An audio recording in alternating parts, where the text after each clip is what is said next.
great. You guys feeling good? Hey, we couldn't be better. Look at the Thanks. Good evening. Good evening.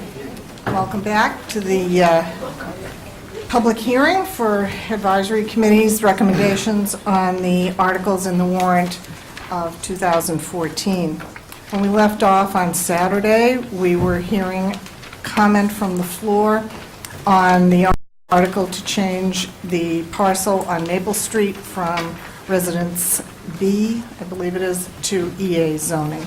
So we'll pick up there. I ask everyone who intends to speak to line up, but to not have a line snaking out the door to sort of, you know.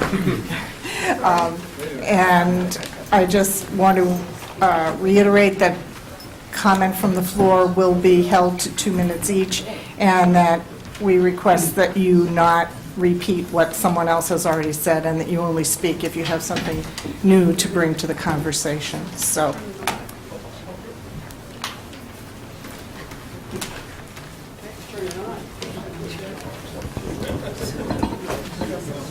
Also, I would ask you when you approach the microphone to identify yourself by name and your location. You don't have to give a house number, but the street at least. Okay? Thank you. My name is Ann Beck-Brady from Nason Hill Road. I am here to tell you that I'm in approval of our moving forward on this 90 Maple Street project. As a member of the COA board for many years, we have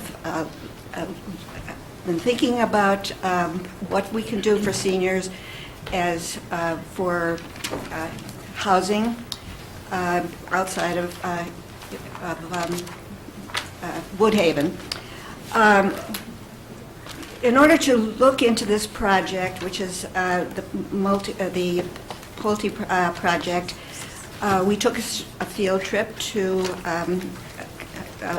both Bedford and Acton, and particularly we felt that Acton was very much like what a development of the same type might be in Sherborn. When I approached the buildings from the highway, we could not see them from the highway, I had the feeling of being in a village, a place where that you might see on Cape Cod in the old days, or even in old New England towns. And the thought occurred to me that here is a place where people really would get to know their neighbors. This is a place where it was different from what we have in Sherborn. But different doesn't mean bad. In this case, different means that we might be able to get to know our neighbors more easily than we do now on our 1, 2, and 3 acre plots that are strung along the roads in Sherborn. That we could get to know our neighbors, and that we would find in that some security, some safety, and some companionship, which I think is very important. Thank you. Paul Leach, Peckham Hill Road. I'm in favor of this project. Change happens. There are some trends in Sherborn that I'm very disturbed about. We're losing population, which is decreasing our tax base. We are having tax creep, and Sherborn seniors would really like to stay in town to be close to their children and grandchildren. I think the Pulte project provides a unique opportunity to have a Sherborn type of community within, close to the town, close to the park. Thank you. Thank you.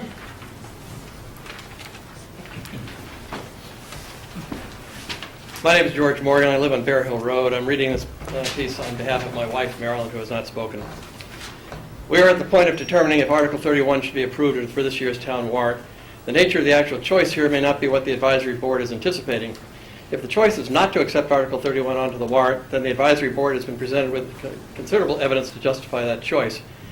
However, if the advisory board is in any way inclined to accept Article 31 onto this year's town warrant, then In all fairness to the voters and residents of Sherborn, and as a matter of sound business practice, in order to justify such acceptance, it is clear that additional work is necessary on at least 3 points to determine if such a choice can be validated and justified.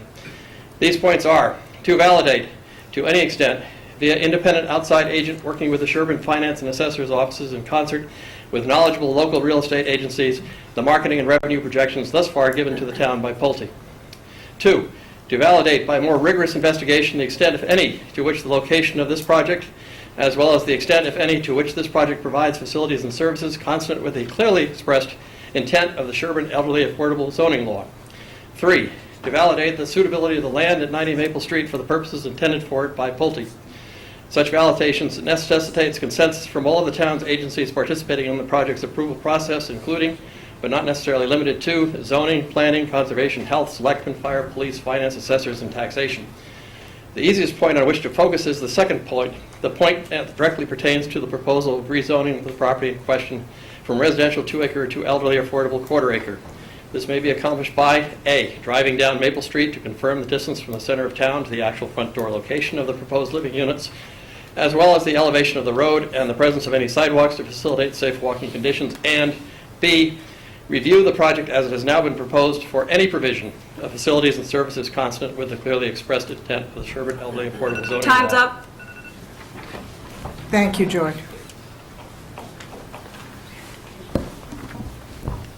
Joanne Wong, 129 Maple Street.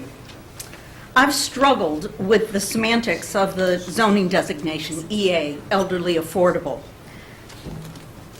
Elderly affordable sounds so good, but the 90 Maple Street project, this simply doesn't, it simply means 1/4 acre lots with expensive homes that maximize revenue to the town, and a 55-plus age restriction which eliminates the cost burden of children to the school system. I'm not against the town and the COA goal of the elderly affordable housing, but putting the proposed development of 66 homes on Maple Street would not only almost double the residences on the designated scenic roadway, but even more importantly, would not meaningfully address the need for EA housing. The EA designation is being used to purport that the development serves the need for the elderly, and the COA survey cited by Sheila Bresnahan, the COA board chairman, on Saturday was used to back this up. Since this survey was done well over 2 years ago, it was well before the 90 Maple Street project was proposed, and respondents to the survey were expressing a conceptual need, and it's likely that many would not find the specifics of the proposed project meeting the true need. Paul Hartnett, a concerned Sherborn resident, in his comments on Saturday succinctly enumerated many of the reasons why the 90 Maple Street project does not even fit the most basic requirements for elderly affordable housing, so I'll not reiterate them here. Does the town need to find increased revenue? Certainly. Do town officials and citizens sincerely wish to provide more affordable housing for elderly? Again, certainly. But while the 90 Maple Street project has a chance of achieving the former, the revenue objective, the plan lacks most of the major elements that are needed to achieve the latter. Thanks. Thank you. Susie? Susie Wheelwright, Hunting Lane. I agree with everyone who has said that this is not an appropriate placement for an EA project. In addition to that, I think we need to talk and think about time and numbers. We don't have anything that's perfectly comparable in this town to compare it to, but we have a few things to think about, and that is the 40B project, Whitney Farms. That's 48 units. They've been on the market for months. There is nothing that's under agreement or sold. We have the Peace Abbey, which is a downtown EA project. It's very appropriate in almost every way that I can think of. People can walk to things. It's 18 units. That is a reasonable number for Sherborn for right now. And then we have Pulte. I know that there are a number of people who are over 55, myself included, who aren't the least bit interested in living in a project like this, but might someday be interested in something that more clearly fits the EA goals. That's 66 units. Sherborn Meadows on Kendall Street took 10 years to sell, a decade. The potential, if you add it up, is 122 potential units for sale at one time. Now, that's extreme. It probably won't happen. That's a huge number for Sherborn. I think it says this project is very likely to fail. And I leave you with another statistic that there are... Time's up. There's a 5-year inventory of over 55 housing in Massachusetts right now. Please vote no on this project. Thank you, Susie. I'm Marion Neudra, Prospect Street. I'm also advocating a no vote on this particular warrant because not only I agree that it's not appropriate for what I would want when I'm elderly, but also because it's a piece of land that's not appropriate for 66 houses arranged as the developer has decided to do. I understand Pulte has every right to maximize their profits from this land if the sale goes through. But as Sherbornites, we have every right to tell them to stop, reconsider, and let us also reconsider an appropriate use for this land while recognizing the right of the family who wants to sell it to make their money from the land. The problem environmentally is that this property is a large hill where the development would be built, is a very large, broad hill that slopes down to the wetlands that form the headwaters of Coarse Brook that flows north into the Lake Cochituate and ultimately into the Sudbury River. The amount of earth moving that they would do to make this 200-plus foot wide shelf of land all across that hill would certainly cause silting in of those headwaters and tremendous environmental impact to the wetlands. So in addition to the other concerns that have been raised, I want to emphasize the environmental ones. Thank you. Thank you. Good evening. Doug Brody on Kerr Street.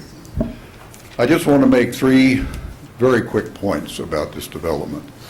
First of all, as we know from the SOS and the work that they've done over the past few years, Sherborn cannot afford to not face change. We have to change. We are at a financial crossroads. This development is potentially a way of beginning to deal with that problem. Pulte is providing, secondly, an attractive, cost-positive housing option for the seniors. The seniors 55 and over in this town represent approximately 33% of the population, and this is very important to us. Finally, Pulte has been interested in working with us on the COA and the town. They've modified the design, they reduced the cost, and they've kept the trails. Now, a word about the trails. We hear a lot about public trails. Those trails were not public. They were on private land. Pulte is making them public trails and available to the public. If you have a regular development up there of private homes, you'll have no trails at all whatsoever in that land. So I would ask you, please, to vote yes on this. Thank you. Thank you, Doug. Stacy? Hi, Stacy Brandon, 16 Deerfield. I actually just had a very one question. I finally had a chance to look at the house plans, and just wondering, I know they're listed as 2-bedroom, but when you look at the plans, they have a pool room or a game room and an extra room, and it looks like the kind of thing where you could easily, with an armoire, make those rooms into bedrooms. And I would assume that they're planned to have a septic for 2 bedrooms, and I just wondered what the situation was if someone decided to make those 3 or 4 bedrooms and you had more people living there. So that was just my question. And maybe it's been answered and I didn't see it in the print anywhere, but. I have not heard it answered. Is there someone here who could answer it? Mark? I can, Mary. Mark Mastriani, Pulte Homes, the proposed developer of this senior housing community. The homes would be deed restricted in their deeds to 2 bedrooms, maximum allowed. And also any changes to the homes would be governed by the condominium association, which would not allow additional bedrooms to be built within the units. Thank you. Michael? Michael Lee, 28 Wildwood Drive. I wouldn't be up here speaking if this town did not need new sources of revenue. I think we've talked about on Saturday at budget time, OPEB costs, the retirement benefits for health care for past employees of the town. Currently, we spend $1.5 million on health care and pension contributions for our retirees, and that's growing at 6 to 8% a year. And that's going to continue to crowd out other budget priorities over the next 8 years, almost probably between $500,000 to $1 million. So in the absence of a project like this or other types, we're going to have to be cutting budgets or passing overrides. And those are our choices. And I don't think those are choices that any of us like to consider, and certainly ones that will come in front of advisory and in front of Board of Selectmen and in front of school committees in the years to come. So to me, this is the least worst choice facing this town. It preserves a substantial portion of the land. It does provide housing options for some seniors, probably not all, given the price range, but I think it's a step forward and one that I think will do a lot to preserve the quality of our schools, the quality of our public services. And I urge you guys to seriously consider the consequences of not supporting this. Thank you. Thank you, Michael. Craig Winterfeld, 4 Old Orchard. As a matter of fact, my house faces onto Maple Street. I'm a 28-year resident of Sherborn and a member of a generation whose children are no longer in the schools, and very shortly will be facing some of the decisions we're talking about here. And I welcome the opportunity to have this type of project in Sherborn, and I wholeheartedly support it. Thank you, Craig. Peggy? Peggy Novak, Mason Hill Road. I've been to a lot of the meetings about this project, and I have some serious questions about the viability of a project of this size on this piece of land. Rick Antel and Marion Nutra have very eloquently described some of the problems. Stacy Brandon brought up one of the big questions on my mind. Mark has said that these units would be deed restricted to 2 bedrooms. I do not know if the town of Sherborn is required to accept that deed restriction when it comes to septic capacity. In every other way, the units, for the most part, meet the definition of 3 or even 4 bedrooms, which would more than double the need of the septic requirements. If they're 2-bedroom, a senior housing is rated for 150 gallons per day per unit. If it's 3 bedrooms, it's 110 gallons per day per bedroom, or 330 gallons a day. And so I question whether the septic capacity of the system that they're proposing putting in would be adequate. In addition, I know that they've had some trouble perking the site so far. They've had some perk tests that have passed and an equal number that have failed. So there's a really significant possibility that the site won't perk for this size development to begin with. And I wonder what they would propose to do if that's the case. Thank you. Tom? Thanks, Peggy. Tom Ermston, Hollis Street. Here are the positives to this project. It's a response to the need for 55 and older. The sample houses look pretty good based on the tour to Acton that I participated in. It's an attractive setting, maybe no golf course and clubhouse, but not bad with woods out back and trails. Houses are out of view of the neighbors and not viewable from the street, and it's better than a 40B. But this project is too big. It's 4% of our current housing stock. It's not in keeping with any aspect of the character of Sherborn. Yes, we do need change in this town. And what's disappointed me is that they have not responded to yes, they've responded to the low-hanging fruit, but they haven't dealt with the major issues, such as reducing the number of houses perhaps having some amenities there. And why do I harp on amenities? Because the place is obviously more than a mile from town. No, you don't have to stretch your imagination to say that. They need something there to make it more of a community. They're talking about a village. The handout that they handed out, they talk about interacting with each other, participating in daily activities, entertainment, and social opportunities. This has nothing to do with what we're looking at on Maple Street. So if I had to vote today,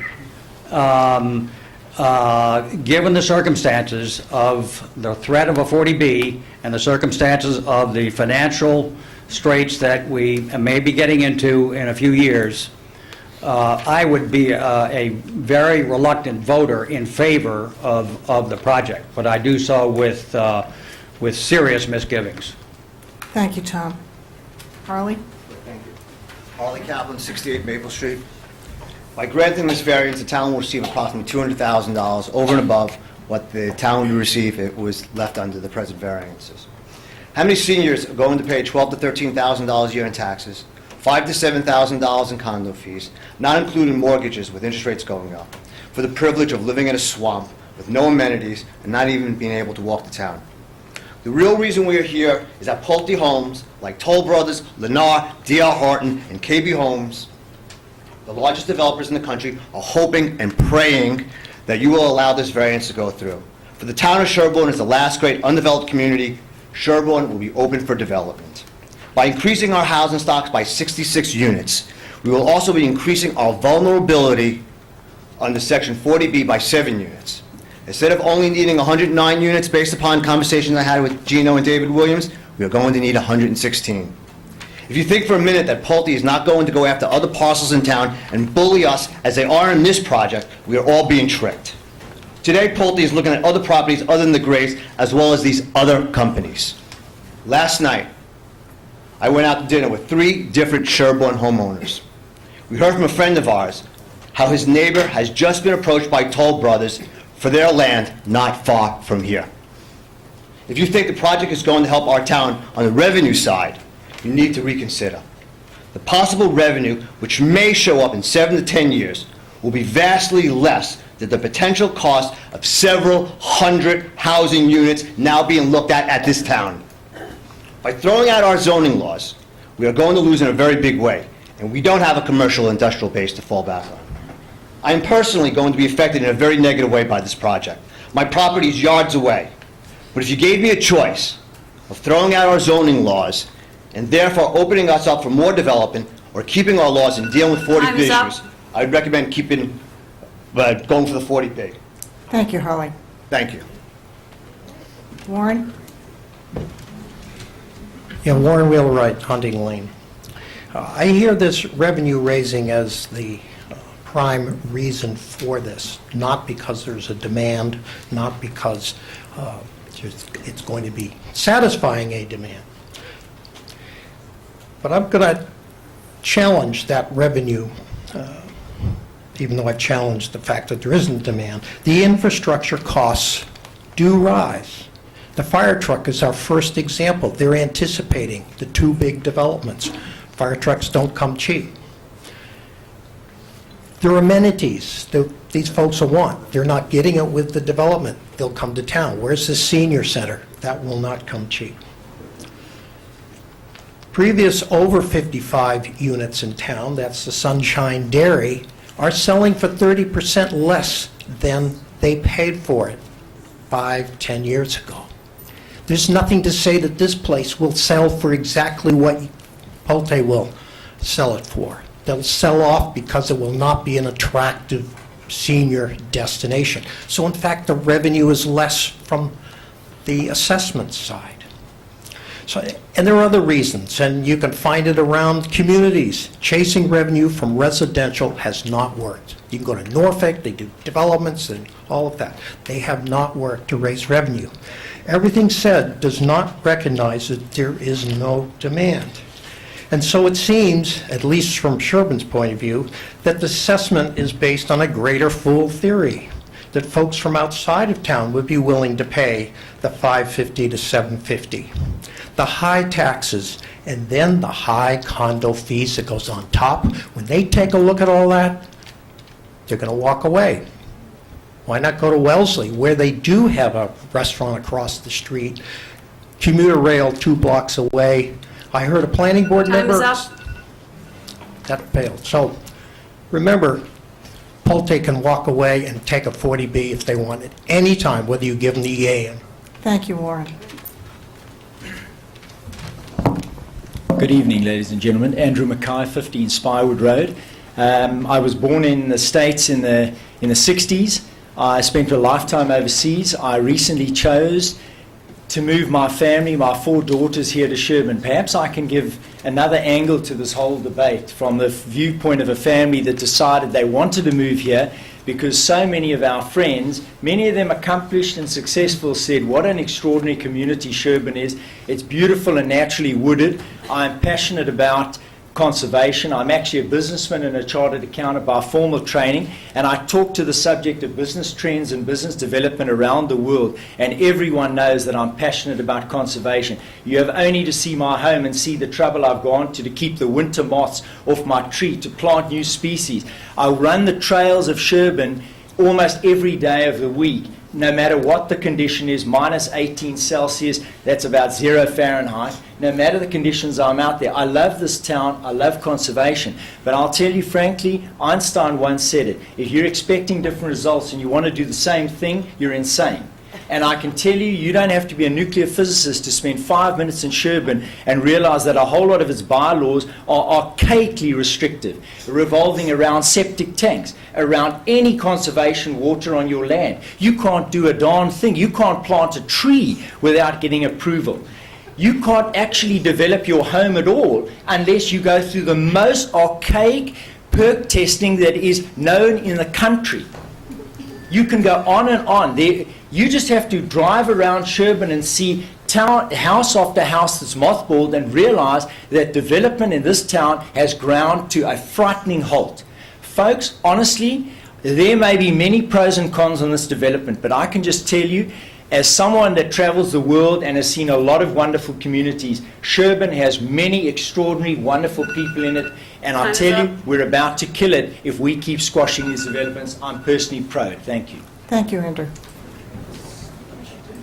Peter? Peter Leffett, Doppingbrook Road. First, let me respond as chairman of the Board of Health.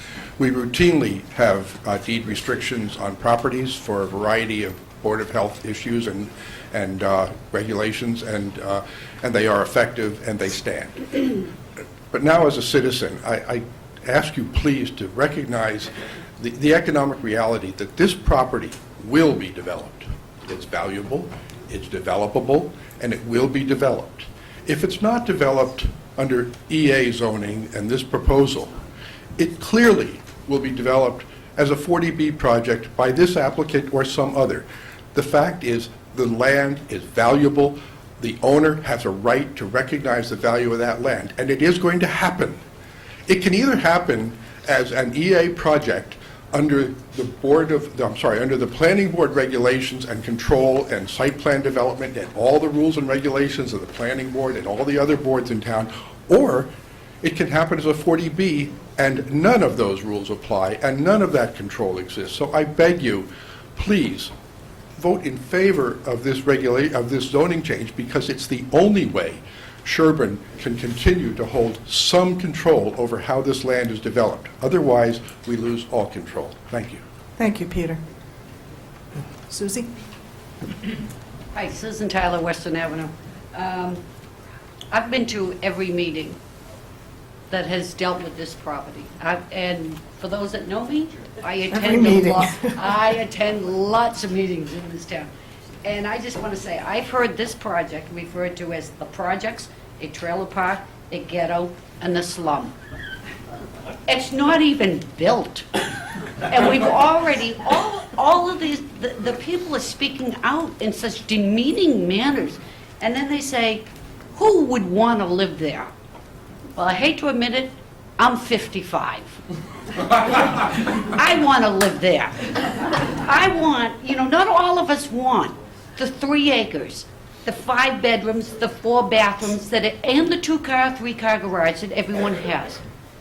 These units that they're talking about, on 90 acres, they're developing 20. They will still have public trails, which someone already mentioned are not public at this point. And I'd like to personally thank the Grays, which everybody that says I've walked that property for years, they've forgotten to say thank you for allowing me to use that land. But so, again, I go back to the fact, who wants it? I want it. I don't want my 16 acres anymore. I don't want to have to deal with mowing the lawn, taking out the trash and all that. So, there's lots of me, and I'm sorry if nobody wants me as a neighbor because... Thank you, Susie. I'm sure you're valued as a neighbor. Paul Hart at 99 Maple Street. I'm against this project. I'm a neighbor.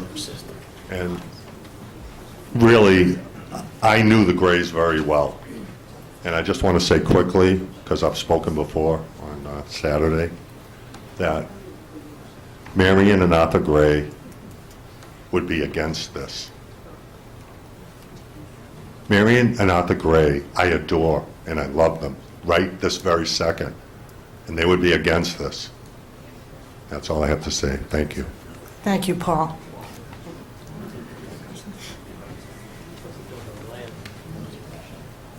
Hi, my name is Martin Kraubinger. I'm at 48 Maple Street.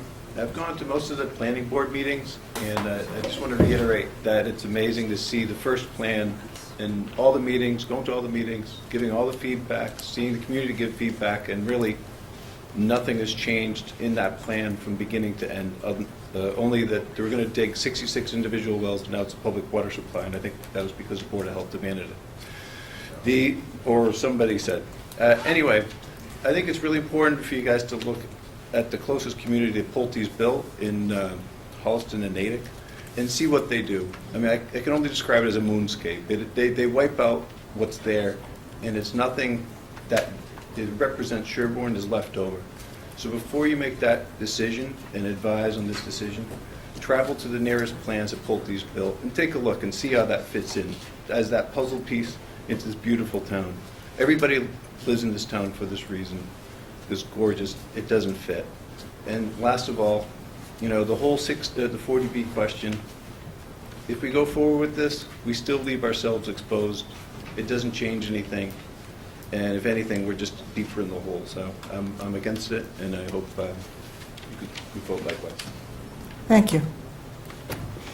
Sheila? Sheila Bresnahan, I'm on Russet Hill. I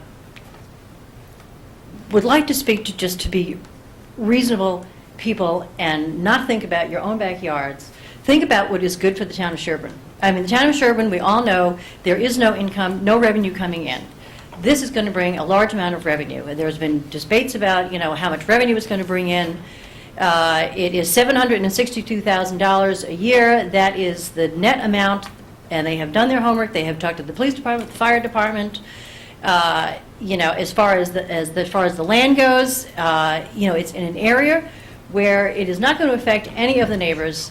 It is, you know, yes, they're going to have to go in and they are going to have to cut down some trees. That is true, but they are leaving 60 acres that is not going to be cut down or be anything gone to it.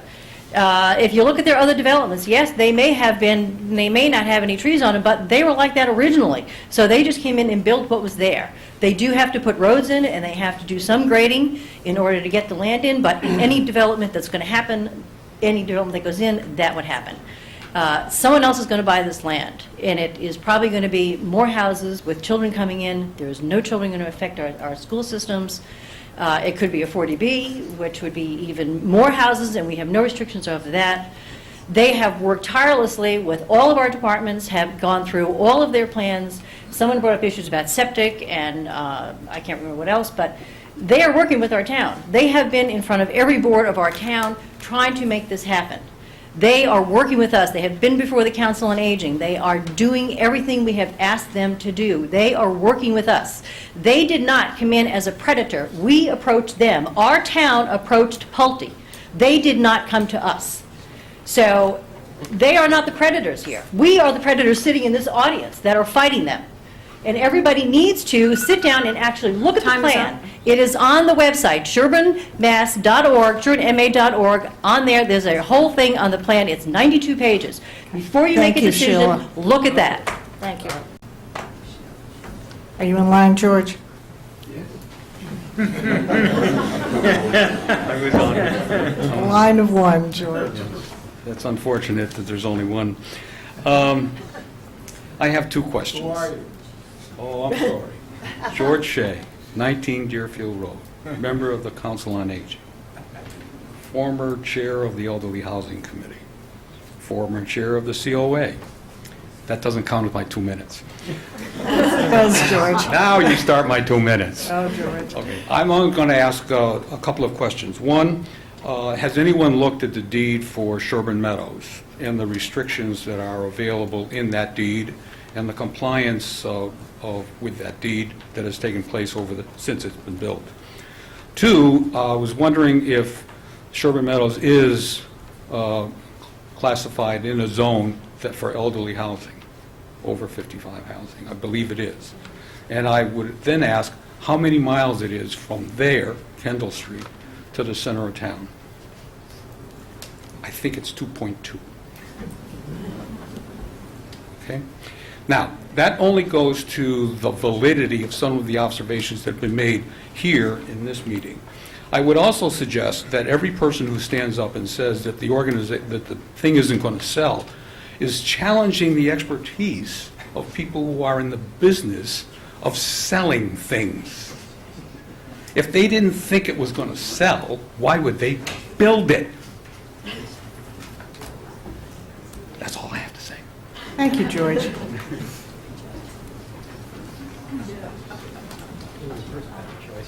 I'm Martha Groton, and I live at 104 Maple Street.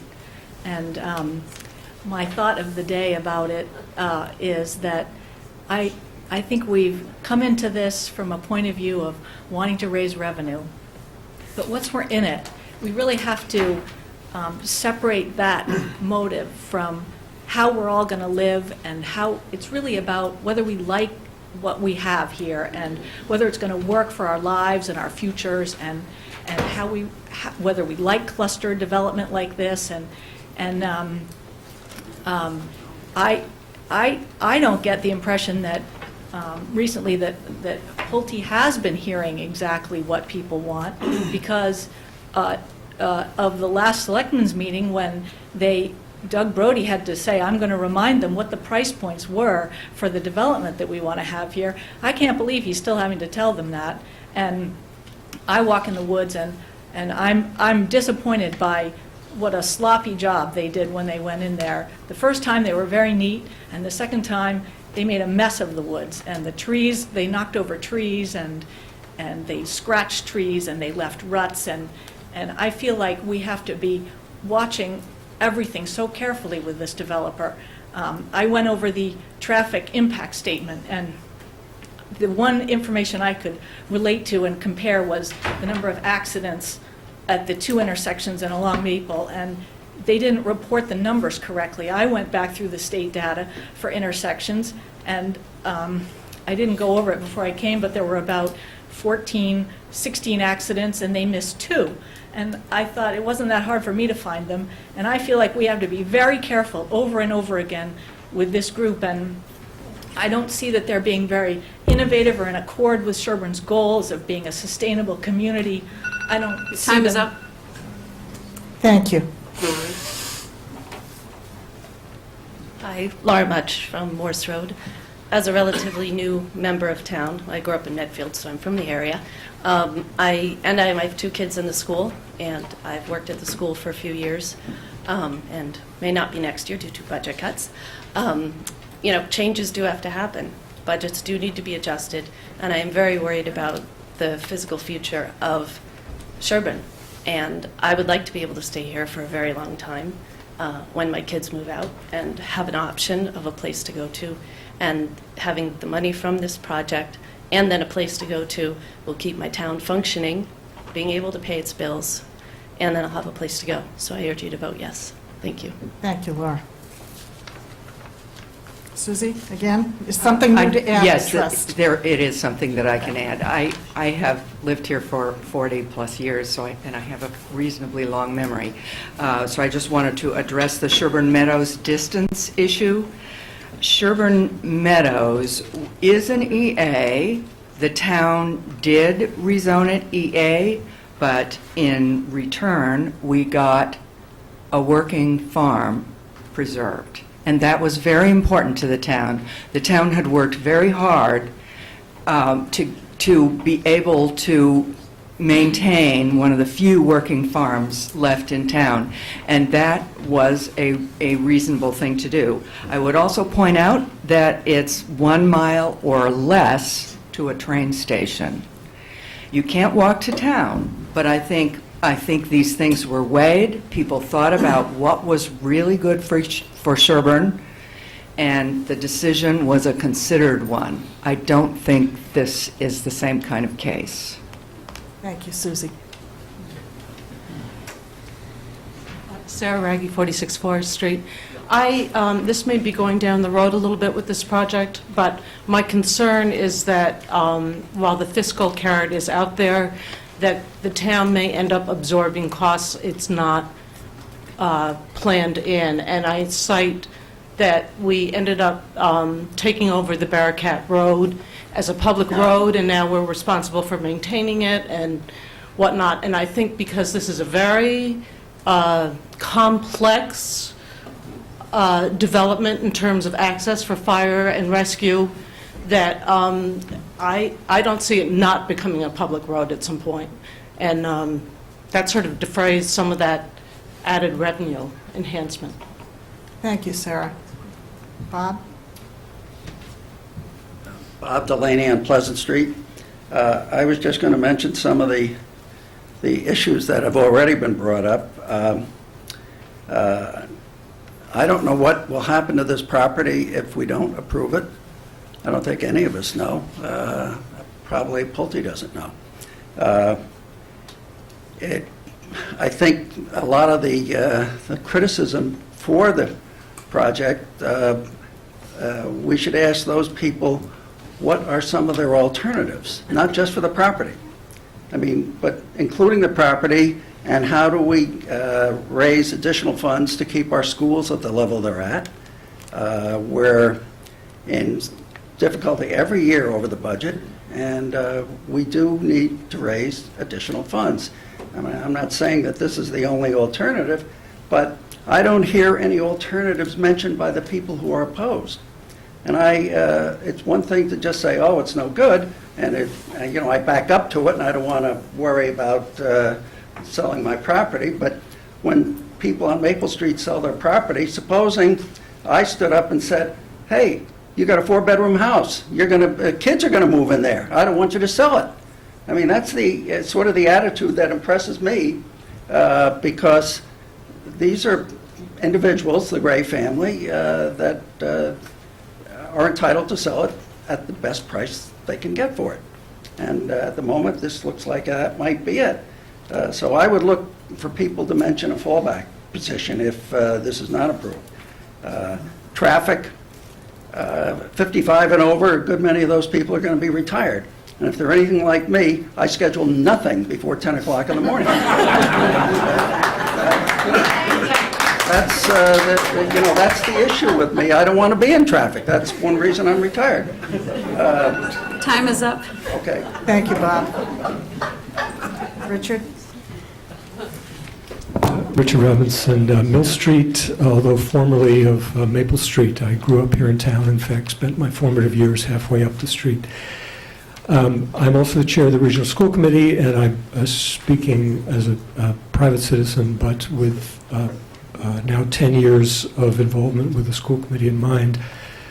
I don't know where the money will come from in the future, and I think that is, in fact, something that we all have to keep in mind. I know that I'm speaking to the choir when I speak to you guys, asking about how to resolve budgets, but it's if you look ahead and you look at the local schools and the regional schools as the vast lion's share of our budget, and you look at them as one of the major attractions of our community, I don't know how you solve that, and this is a proposed solution. It can't be negated by the wish to keep things from changing. Thank you, Richard. Alan?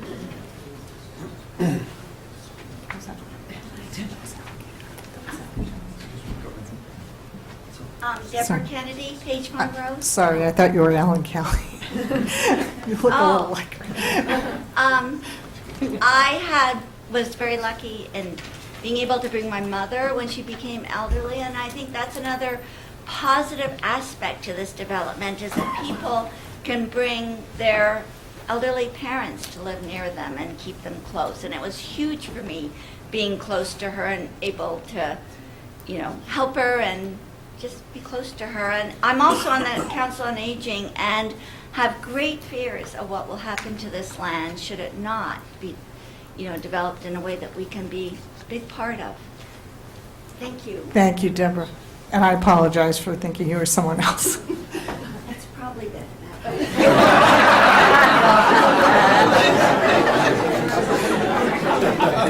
Hi, my name is Dan Hoover. I live on Farm Road. I'm relatively new to Sherborn, but I'm not new to boards and living in communities that face this situation. And the first thing I want to do is thank everybody in the room. This is not easy. The people who sit at this desk up here, this is a tough thing to do because they're hearing a lot of good arguments on both sides of the equation. But my experience of working in a lot of communities and working on school boards, in the end, sadly, it comes down to money. And rural communities around this country are coming faced with serious money issues. Before I lived in Sherborn, I lived in Detroit. So you get the flavor. But I've lived in small communities, and it's coming. I'm sad that it is, but our communities will change. And it's whether we change in our control or we let it happen to us. Someone just asked, where's the money coming from? I've lived here 2 years. I know where some of it's coming from. When I moved here, my taxes were $24,000 a year. This year, $36,000. What are they in 2 years? I don't know. I don't know if I can stay here, but I love this place. I love this place, I love the people here, and I'm proud of all of you for coming in and speaking your mind. And I'm proud of all of you up there for listening. But the money issue is not going away. It's not going away, folks. Do it within your control. I'm in favor of this proposal. Thank you very much. George, you have something to add? Yes, I do. The gentleman asked about a fallback position here. One subject that has not come up at all this evening has been the development of a housing production program. This is an answer to a 40B. This program puts the control of what is developed in this town, and it will be developed, in our hands, not in the hands of a developer telling us how we're going to do it through the state. We should have done this quite some time ago, but we have not, and now we have an opportunity to actually decide for ourselves just how much development is going to happen. There may be development happening up there on 90 Maple Street, but it should be by our direction and not somebody else's. So what we need to be doing at this point, since there is not a justification under EA zoning for this project, we should be notifying the state that we intend as a town to file a notice of development of a housing production program. And that will allow us some breathing room to keep 40Bs at bay while we are doing this study and development. That is an alternative that has not been discussed here. It's something that the town seriously needs to entertain, and is an excellent reason for tabling Article 31. Thank you. Thank you, George. Grace, are you in line, Grace? I don't know if there's something... You are the line, Grace. Okay. Grace Shepherd, Rockwood Street. I just want to clarify one thing. This is a factual thing. The housing production plan referred to, there are, at this time, about 120 towns in Massachusetts which have a housing production plan. There are 6 communities that have protection from 40B. The reason for the disparity is because just creating a plan does not give you any protection at all. You have to come up with actual construction of units. It's not that I think that we should oppose the idea of writing a plan and seeing if we can come up with sites for putting affordable housing in the town. In the 90s, when I was on the Board of Selectmen, we actually searched through the town trying to find potential building sites so that we could create scattered affordable housing. At that time, we were not able to do it. But I just want to make crystal clear, it is no magic bullet. Just saying you're going to write the plan doesn't get you anywhere. Writing the plan doesn't get you anywhere. You have to build houses. Thank you, Grace. I'm Sybil Kaplan on Maple Street. I think Pulte is bad news in general. I think it's opening a can of worms. If you do a quick internet search, page upon page with hundreds of complaints against Pulte and the houses they're building come up. A little deeper search will bring you to the violations, the environmental violations that Pulte has.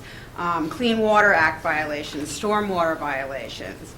The U.S. government in 5 states filed a lawsuit against Pulte for discharging pollutants in stormwater. Georgia's got a lawsuit against them for erosion, sedimentation, and stormwater violations. Next door in Natick, they're having issues with some of the contractors they used. And then there's a lawsuit in Grafton where they're filing for treble damages for money that was, they very conveniently underestimated their profits, and therefore the town would have lost out on $17 million towards their affordable housing trust plan. So Pulte is a can of worms. I have acreage we could sell with a variance. We have variance for the grays. We're right up against the grays. Are we next? Thank you, Sybil. Hi, Martin Krabberger. So just a small extra note about the bedroom question. They're pitching it as 2 bedrooms, and I heard some debate, well, these are 3 bedrooms. So if you go to these other developments, they have the exact same plans. You can get the brochures for them. You open them up, it's the exact same floor plan, except they're selling this 3-bedroom units. So these are 3-bedroom units you're selling, not 2-bedroom. And if you look at the layout, there are bathrooms right next to those extra rooms. So, I don't know if it's been brought up before because I missed Saturday's meeting, but if things change, will kids be allowed over time? Does the condominium rules change? Are we as parents, if we're driving by that road and we see a kid getting picked up on the bus, are we going to call the cops on those kids because, hey, there's a kid living in that senior neighborhood there? Do we want to deal with those questions? Kids, it's a 3-bedroom home. 55 and over people have kids, and kids probably will be there still. Thank you. Thank you. Mayor, can I just 1 second? Because I was challenged is that we're always saying that we don't want revenue for the town. Let me just start by saying there are ways in which the town can generate revenue. This project is not going to generate the revenue this town needs. Not now, not 2 years, 3 years, 4 years, 7 to 10 years. It might generate $200,000. The real potential for this project is going to end up costing the town hundreds of thousands of dollars. But that's not the issue. The issue is that we are all here because we're all talking about the same thing, is how to raise revenue. The only way this town is going to get out of trouble for where it is right now is that we need to develop the downtown. That is the only solution. You can't build out of this project. You can't build. Residential real estate is not going to be the solution of digging us out of a hole.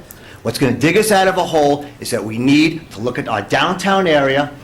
We need to bring in water and septic and develop the downtown order to get some commercial space in here. And we can develop a housing production plan because in the downtown area, we can set up right by those ball fields, which could be moved elsewhere. We can put a whole town green in there, and you can have apartments and affordable housing so people can live here.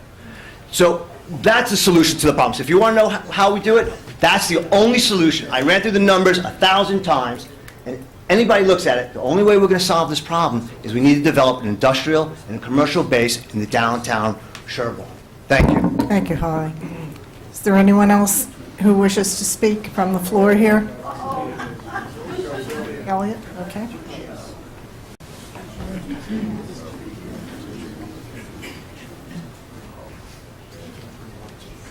Good evening, Elliot. Elliot Taylor, 30 North Main Street, as downtown as you can get.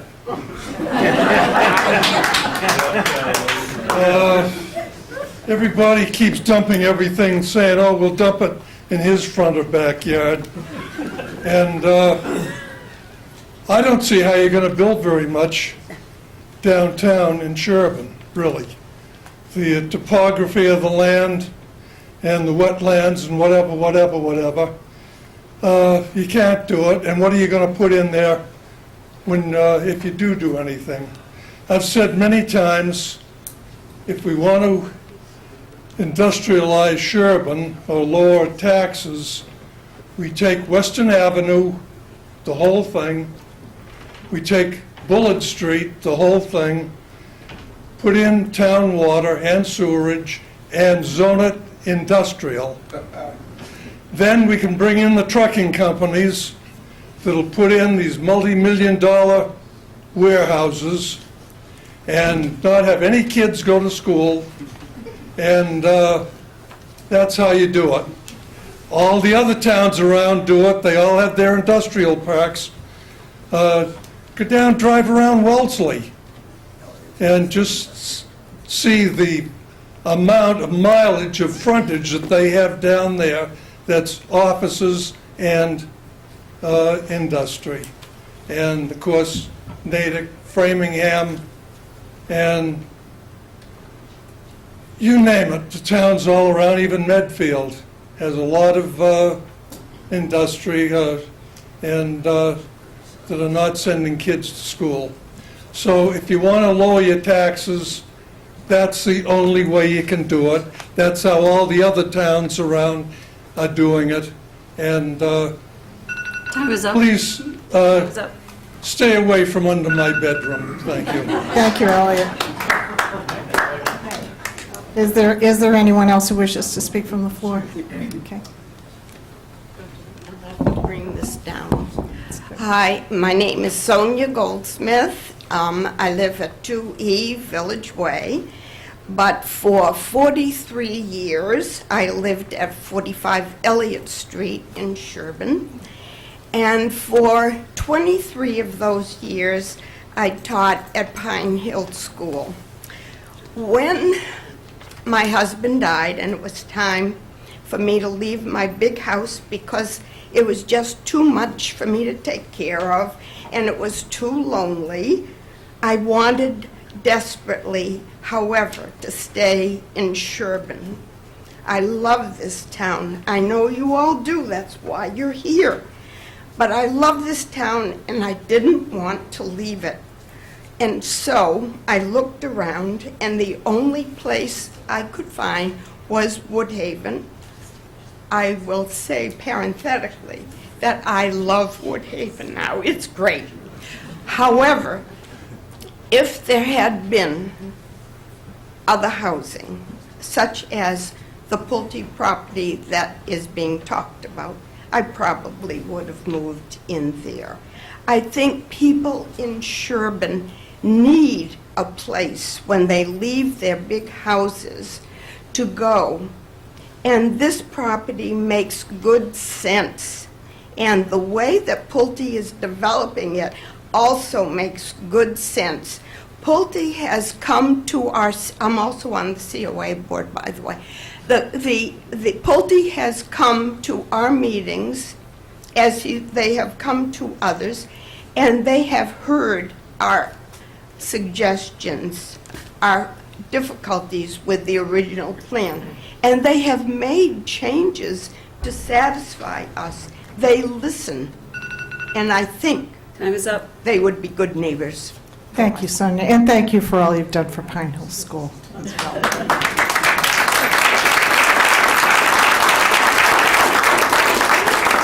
Okay, anyone else?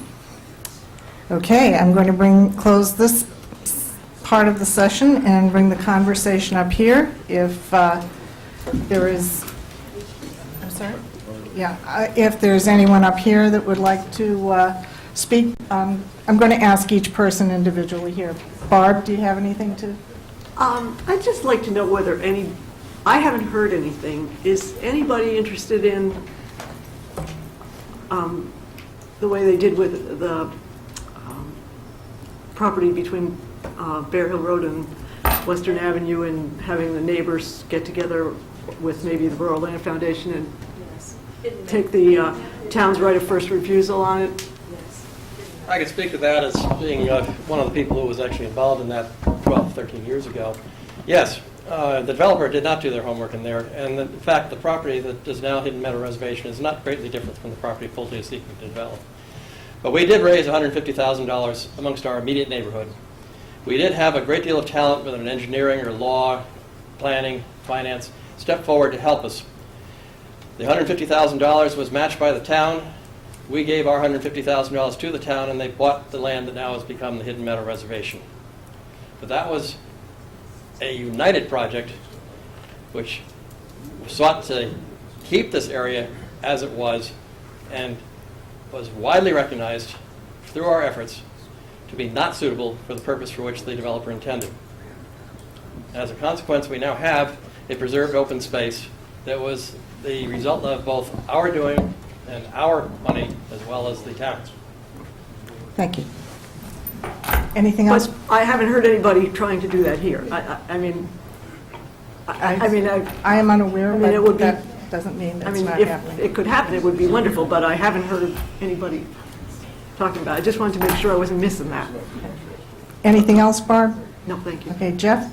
Yeah, I would just like to ask, but I'm not sure we can answer it here, is if these units don't sell, and despite what I've heard, and I know that Pulte has expertise, I don't believe they'll sell. So I want to understand ignoring whether that's my views are correct or not, if we take a hypothetical situation that these units don't sell, what are the recourses in terms of zoning? What could change to this property if, say, we were down a couple years down the road and they haven't sold? We don't have to argue about the likelihood of that, but can these be converted to some other kind of units? I don't know if there's anyone here that can answer that, but to me, that's an important question. I believe that came up in Saturday's conversation also in Dover, where they had exactly that situation, and it reverted to a 40B. I can answer that question. Thank you, Mary. Under the EA zoning, we're going before the town, for the town to approve the project the way it's proposed. And it's proposed as a senior housing development utilizing the EA zone, which means that one person in the household must be age 55 years of age or older. So in order for that to go away, a proposal would have to come back before the town, go back to town meeting to remove the age restriction, which is virtually impossible. The one in Dover was a 40B, and it's under completely different guidelines. So the answer is no. It would not. The age restriction would not go away. I'd like to hear someone from the town answer that question, to be honest with you. Is there anyone from the town who knows the answer to that? Okay. I can't help you there. Oh, He's a Chuck? lawyer on the planning board. He just wants to be neutral, but this is a fact. Chuck Yon, 116 Maple Street. I'm a member of the planning board.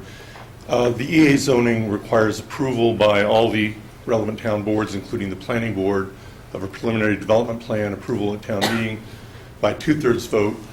If they want to change that zoning down the road, they have to either have to submit a new plan subject to the same approvals, or they have to rezone it. But there are very limited, once the preliminary development plan is approved, they're allowed to modify the footprint by no more than 10%.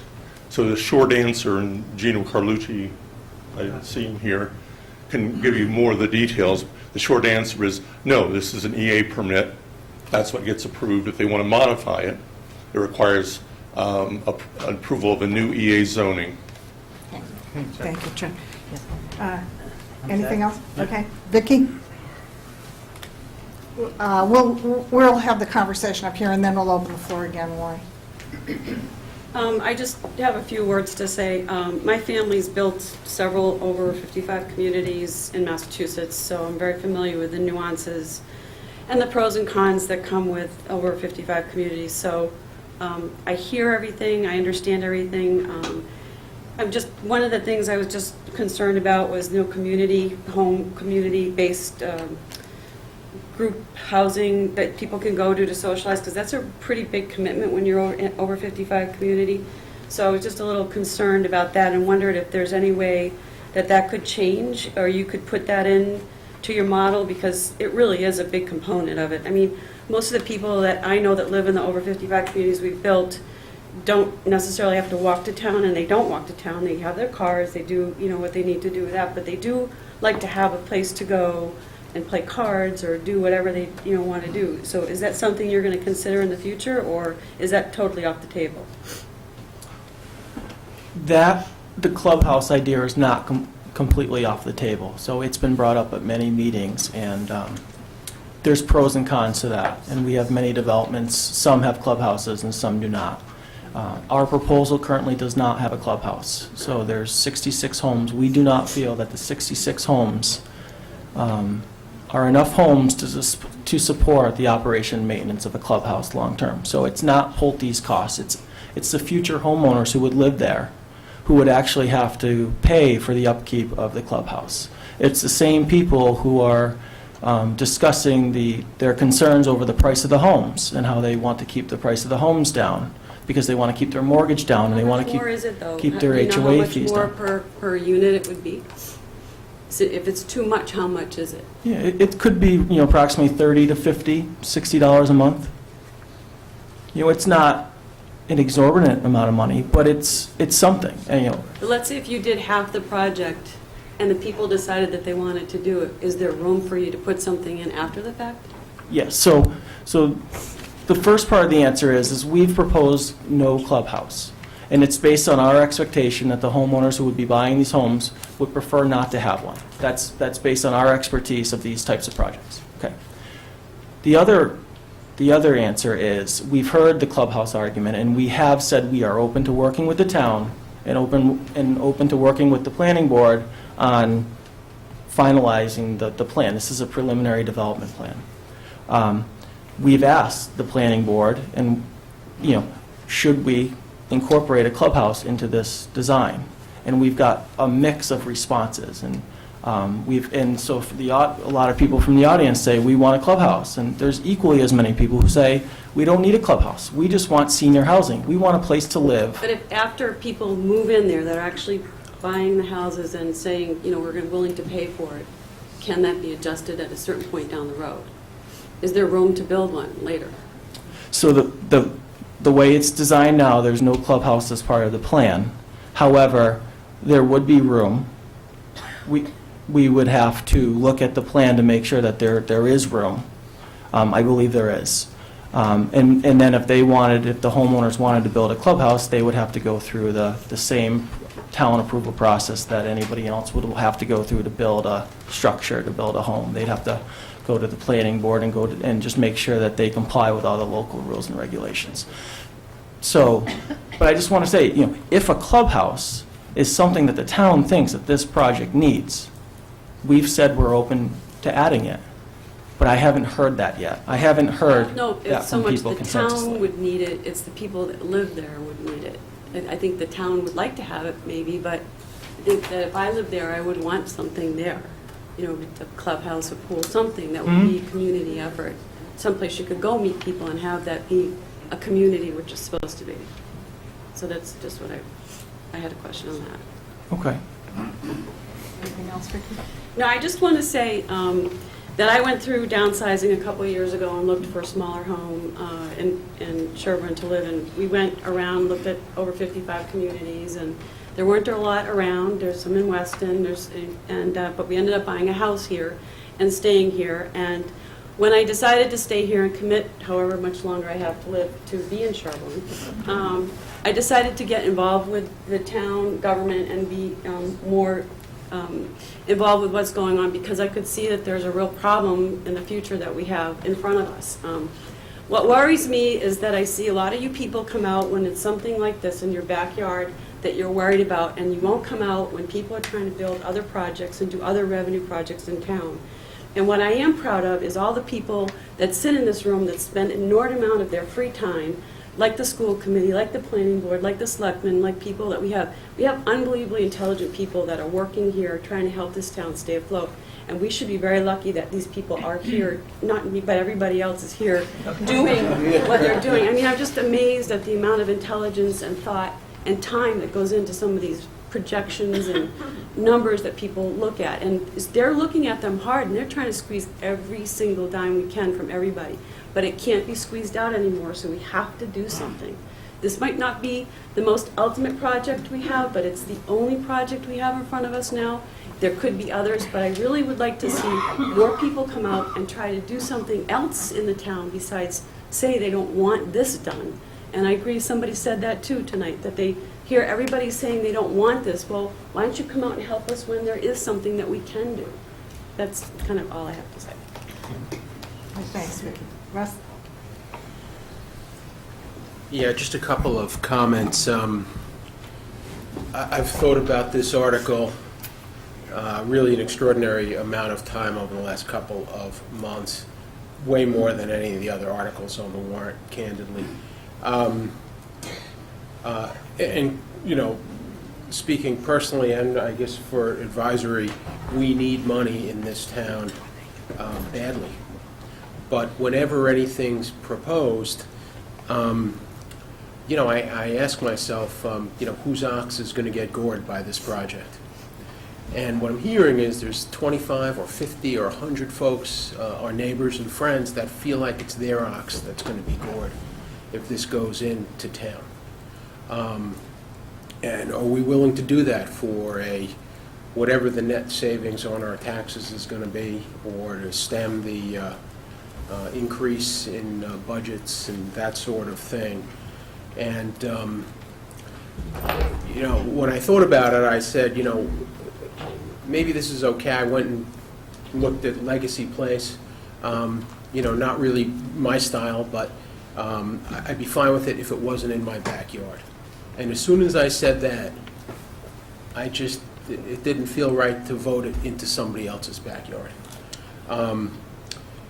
Beyond that, I'd like to see what happens with Whitney Farms. I'd like to see what happens with Abbey Road before we bite on and commit to 1, 2, 3 more of these projects. We did see what happened with Sherborn Farms, a beautiful place to live. My mother-in-law lives there.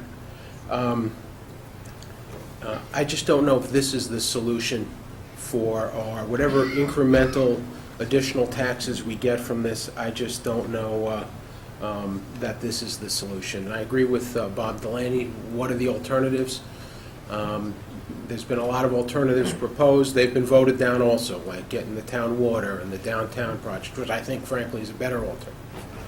But as Vicki said, when these alternatives come forward, we have to get down here and be behind them and figure it out. And I would like to see what the Board of Selectmen have to say on it, but if they want to weigh in, they will. If not, I just want to see what the rest of the board has to say as well. How about, would you like to weigh in now, or would you like? Your call. Go right ahead. All right, well, we haven't really weighed in as a board. I think we all wanted to, and not to speak for my colleagues here, but I think we wanted to hear what folks had to say on this sort of thing.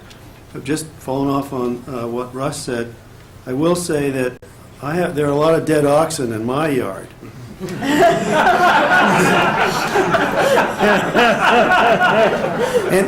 and stop the killing. And there were many times, even as chairman of the Board of Selectmen, that I've been very unhappy with the town of Sherborn because of the oxen that were getting killed. But still, you know, the machines do their thing, the house shakes, there's dust, there's traffic, there's all this sort of stuff going on, and it's still Sherborn. It's still, I have friends that I know and care about. So maybe I've just gotten used to it, and after a while, it's the hard stuff is over, at least for the shock and awe and the movement of 65,000 yards of earth that happened across the street for me. It was quite substantial. But anyway, all that said, from my perspective, I respect the challenge that you all face. I've sat at that table years ago. I know you all work very hard. I know you all take it seriously. I respect however you decide on this sort of thing. I hope that when you decide on whatever you're going to decide, that you don't let yourself be clouded with thinking. I've heard some thoughts in the audience, for example, of how are they going to sell that? Well, I hope that doesn't weigh in too much on your thought process, because that's a private party's risk. It's not necessarily our risk. Gee, how the prices are too low, or the style's not good. That's not something I hope clouds you. I hope that if you don't believe in the economic benefits that have been provided, that you have looked at it very hard, and that you have some alternative analyses that get you to a different place. I know we've heard some others out here. I respect fine folks that have been providing that. It was good to hear from supporters. It was good to hear the abutters. I know all about what they're talking about. When I hear about the town's character is going to change, well, it's, just drive by my house, come over to my place, and it's already changed.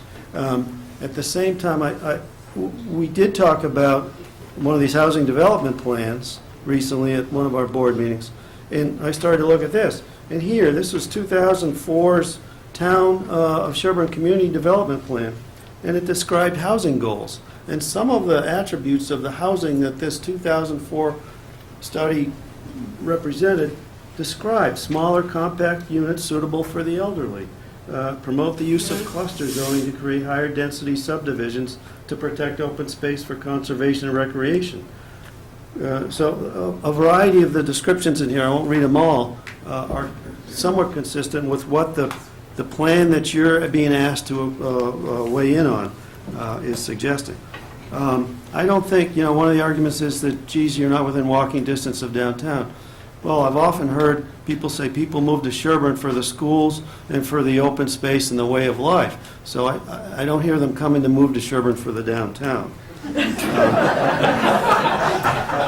I think the developer, from what I see, but I haven't been going to all these meetings, I think the developer has been fairly responsive to the needs. Sure, they're not showing all their cards, but, if the other part I've learned as an abutter to the shock and awe across the street is it's better to be friendly with the developer than it is not to be. So, and I found the developer across the street from me has been responsive to the issues that abutters have raised. I do fear the alternatives, and so that's where I'm coming from. Did you, Peter? Thank you. Did you? I know at one of your last meetings you were going to get an update on what was going on with Abbey Road. Did you get any kind of new information on how that's progressing? Well, it's progressing, and we're now at the stage of where we get appraisals. There's a certain chapter, I forget what it was, 30 something or other, that we follow. That process has now begun. But they've put forth the land that they're interested in. They've identified the specific parcels of land to swap and that they need. And so that process is underway. And they're sticking to their development as basically the folks in town had voted on last year. I'll give up the mic. Yeah, if either of the other gentlemen would care to weigh in or not. We'll save Paul for last. I have been very interested in this discussion, and I think I've heard a lot of things, and I'm thoroughly confused, as probably most everyone else in this room is, in terms of what really is going to happen over there. I will say, at this point in time, I would not support this project at that location. I don't think that's the right location.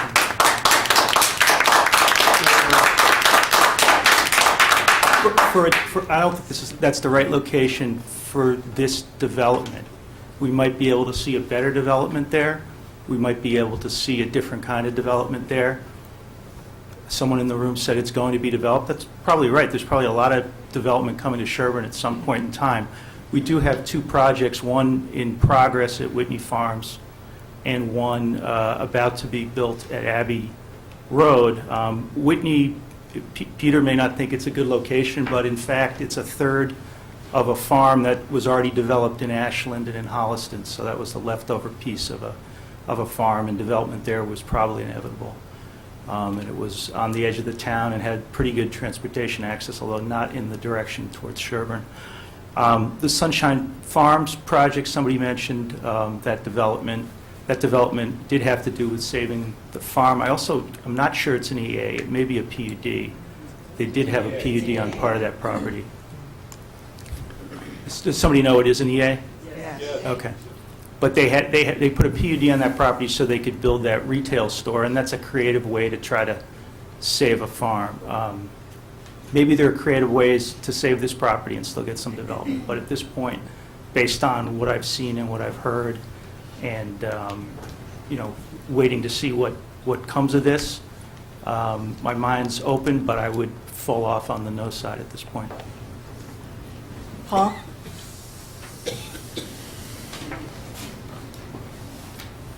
Well, I support over 55 housing. I think we need that in this community. But I'm a lawyer, and many towns have faced this problem, and I've served as counsel to those towns, and I'm not comfortable with the legal posture that we're in.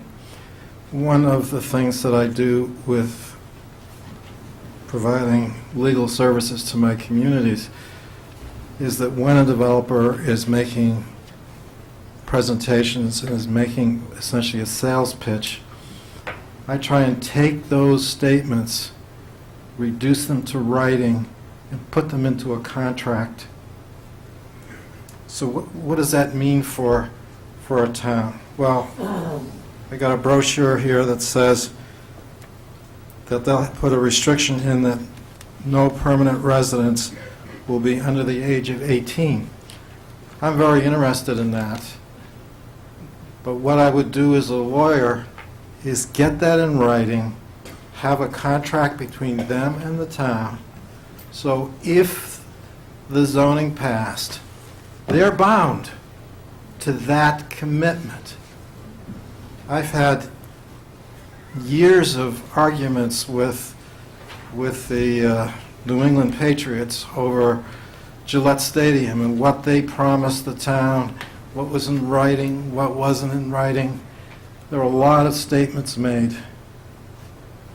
But if they're not in writing, if they're not in an agreement, you can't enforce them. Similarly, you have the promise that we're going to have trails that are going to be open to the public. And that's great to hear that, and I welcome that. That's the kind of thing I want to see in Sherborn. But I haven't seen any easements, I haven't seen any drawings, I haven't seen a commitment in writing.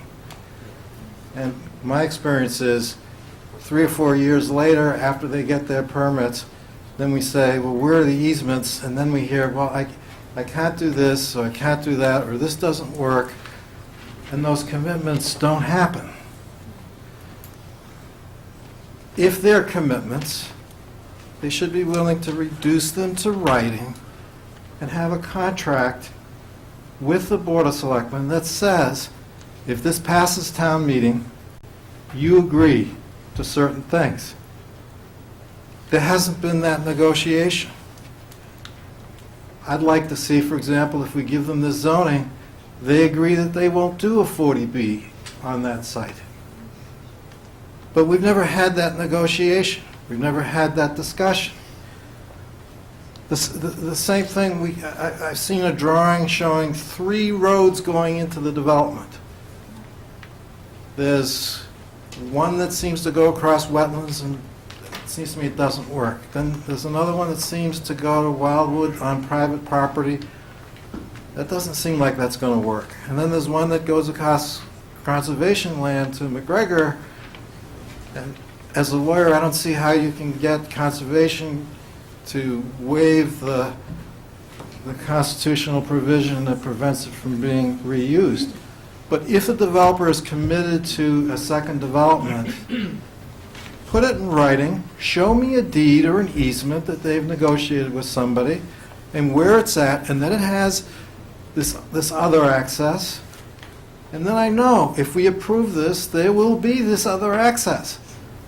But if it's not in writing, a year from now they'll say, well, we couldn't do this because of the wetlands, and we couldn't do this because it was private property, and we couldn't do this because it was conservation. We tried,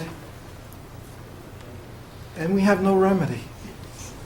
So for me, this isn't in the legal posture that I would want to see before I would say to a client, go ahead and approve it.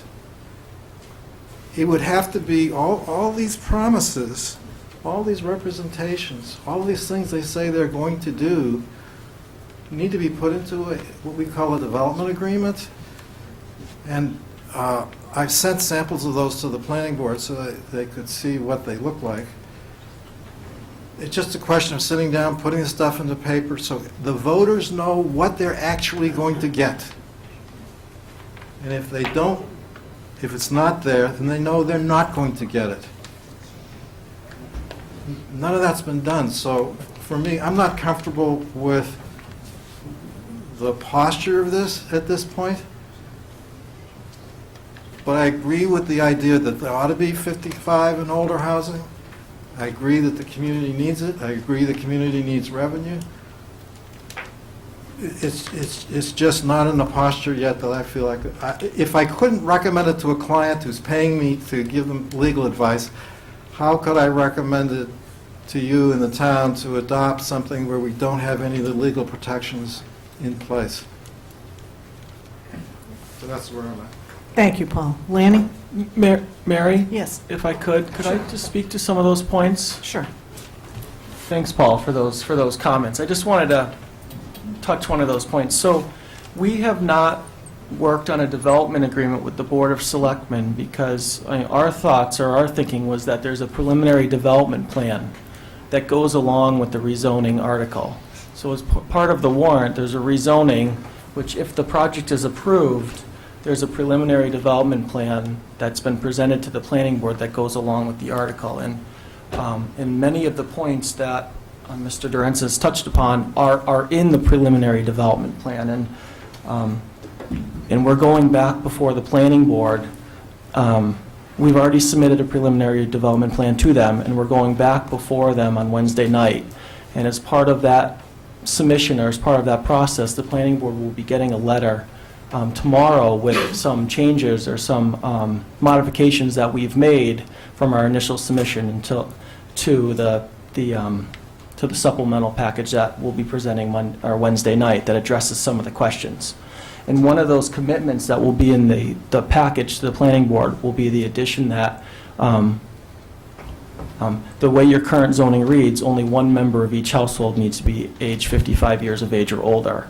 And although our physical study has, we presented our physical study, there's been an overwhelming complaints or issues of school kids. So we're further committing, either based on our condominium documents or based on the special permit process that this project would have to go through at the planning board.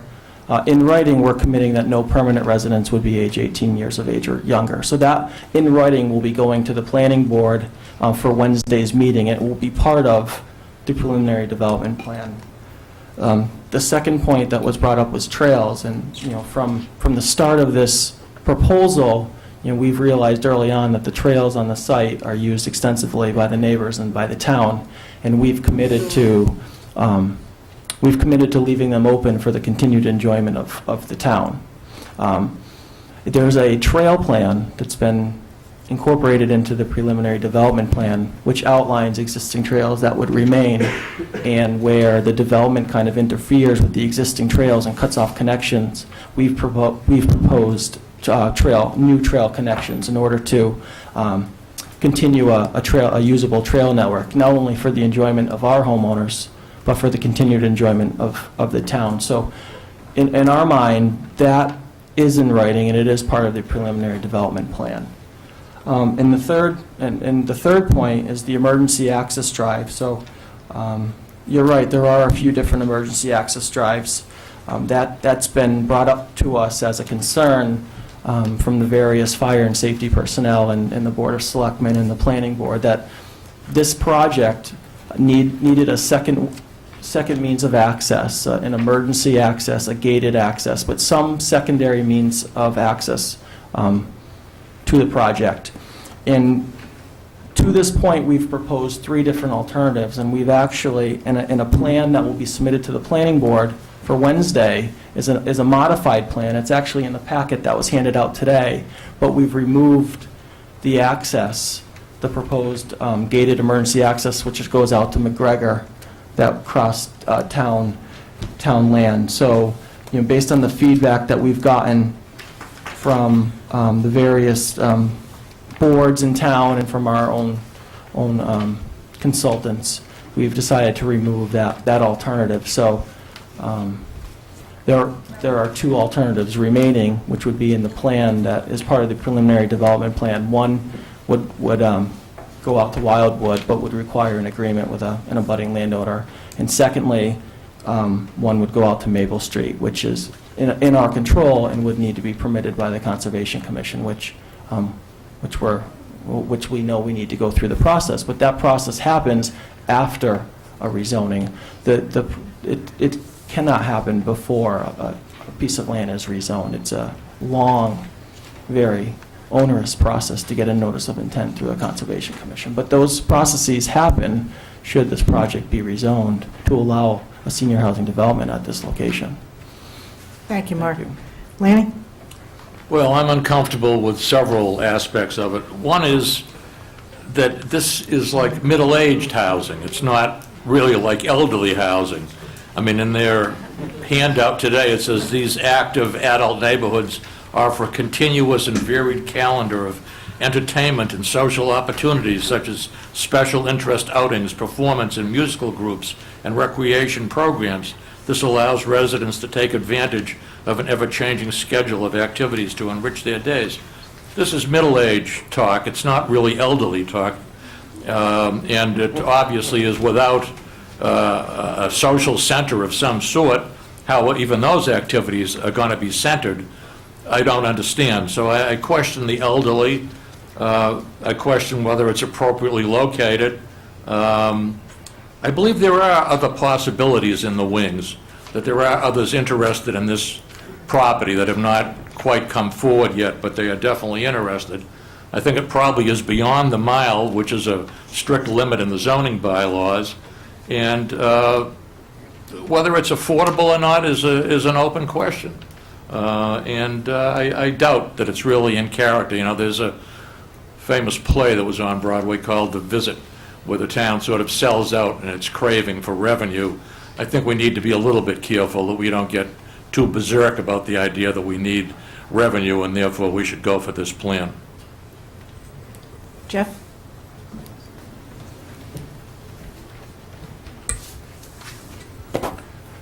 First of all, I think every abutter who has opposed this plan has every right to oppose this plan, of course. And I think all of us should recognize in our heart of hearts that if we were abutters, probably the overwhelming majority of us would oppose this plan. Two, because, my view, because abutters tend to oppose these kinds of plans, okay? They just tend to. I don't have a problem with that. I do have a question, though. Our zoning, EA zone, talks about elderly housing for those who otherwise would not find appropriate housing in Sherborn. This is not affordable housing. This is simply elderly housing. I must confess, I find it odd that if we look at just the rationale and purpose for this zoning change, the only rationale is that Sherborn has a demonstrated need for elderly residents. I look around Sherborn. I think we have a need perhaps for more school kids in the schools.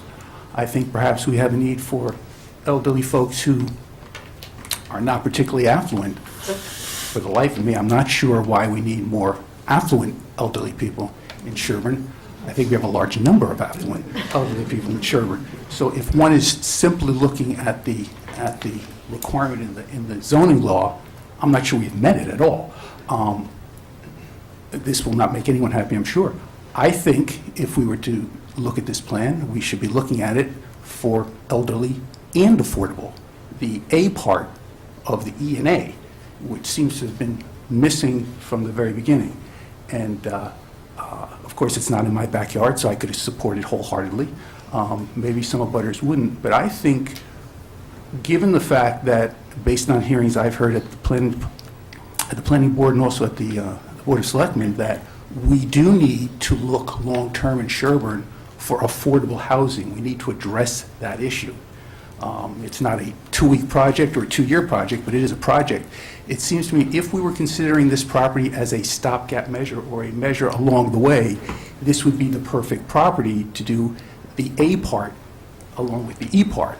But just to use this property as the E part seems to me to be, one, perhaps a little misguided, but certainly missing the opportunity to address the affordability issue, which seems to be the ghost or the monster underneath the bed. So I would say we should think about, and maybe this won't make abutters happy, but maybe this parcel should be developed for affordable and elderly, and then we might get some revenue.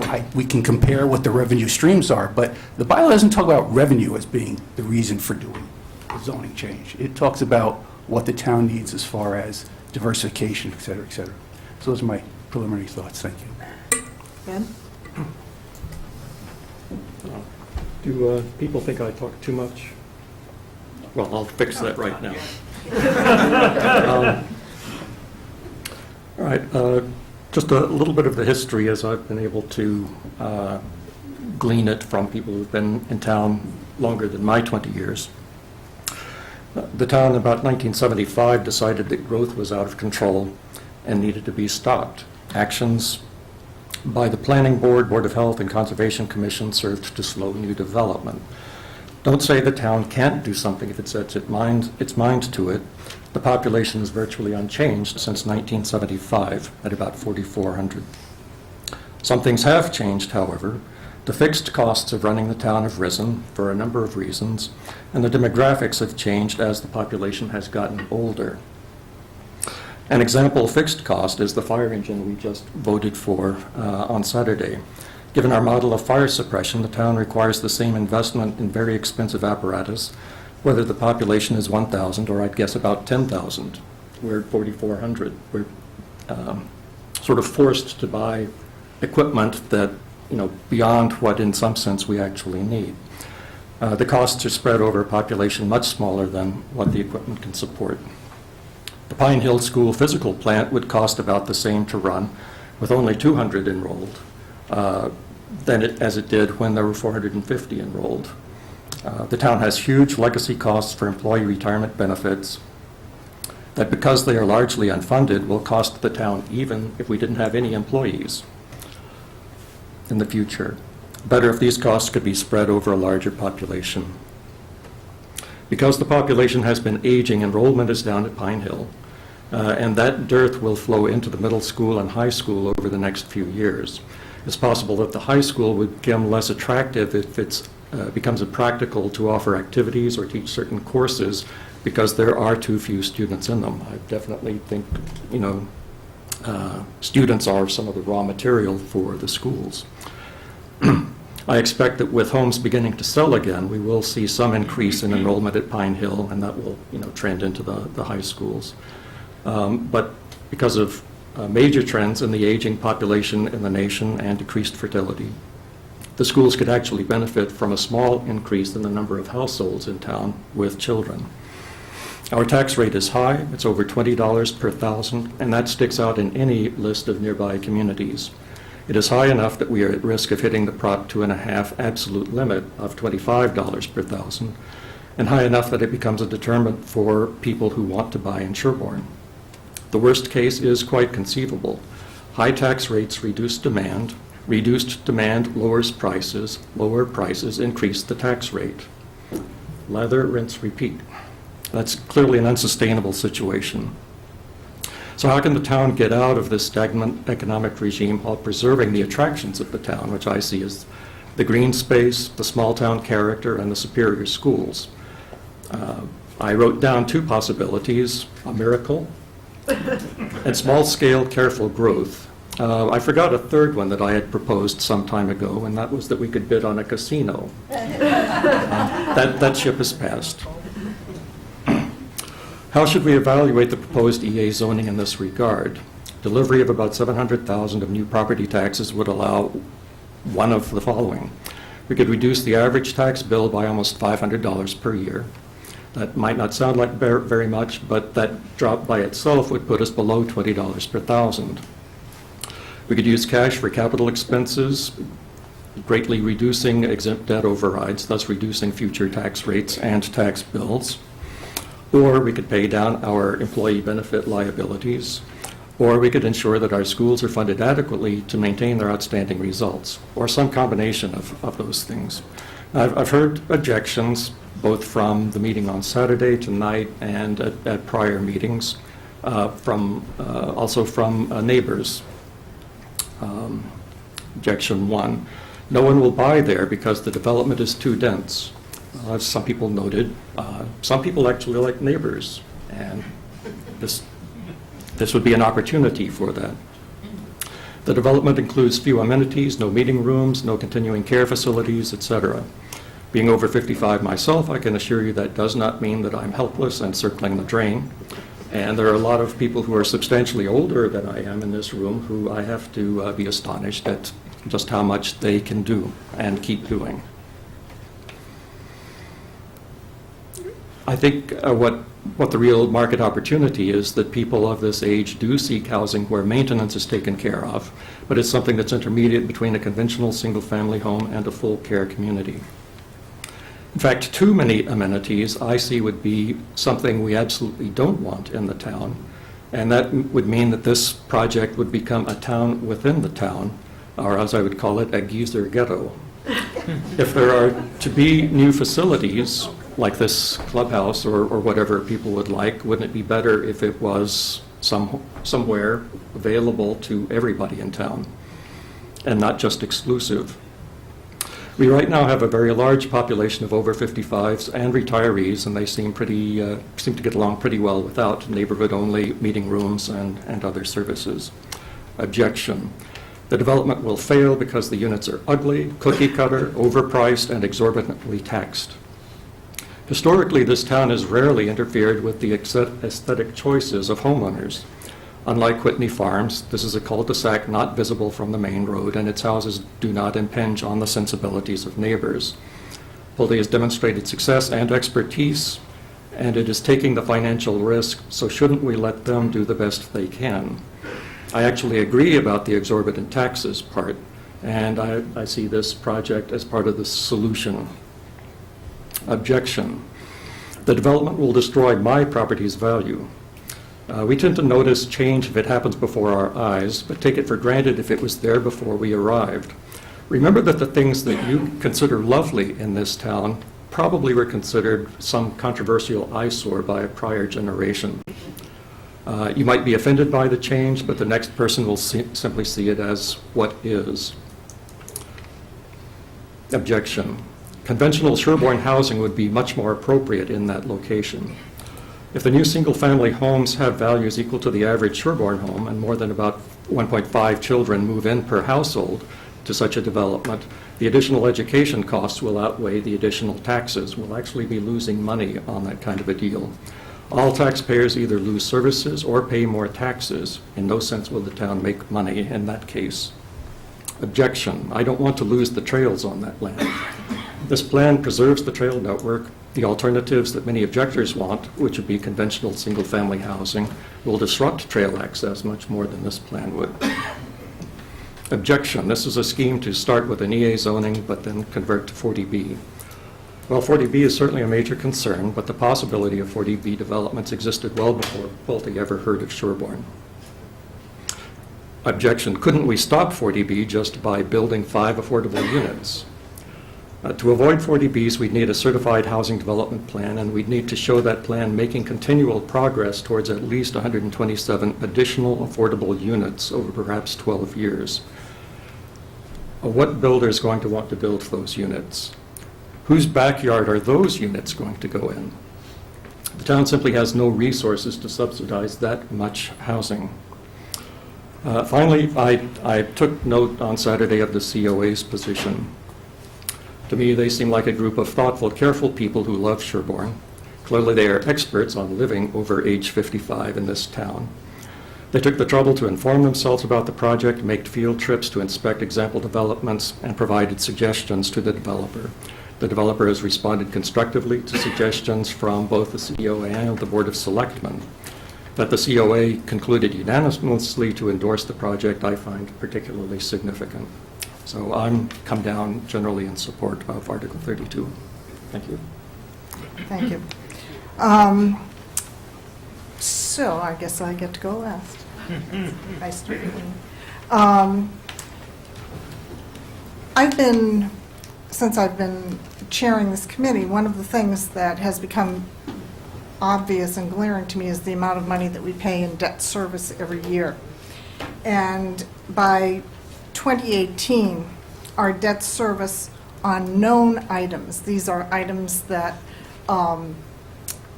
various departments in town, the fire department, the police department, CM&D, the schools, have all provided us with capital plans. And in 2018, our debt service on just those known items with nothing else will be $2.2 million, or approximately $1,500 per household. That's a lot of money. In addition to that, and that is if our operating budget remained exactly as it is. We have new negotiated contracts that involve raises for people, and we can expect town employees to require more raises in the future. Someone mentioned the fire truck as being purchased in anticipation of Pulte, and I know that that is not in fact the case. The fire truck was, and I admit I voted against it for reasons, but the reasons were not that I thought we did not ever need a new fire truck. We need that regardless of whether Pulte is there or not, or we didn't need it regardless if Pulte was there or not. The OPEBs, other post-employment benefits, are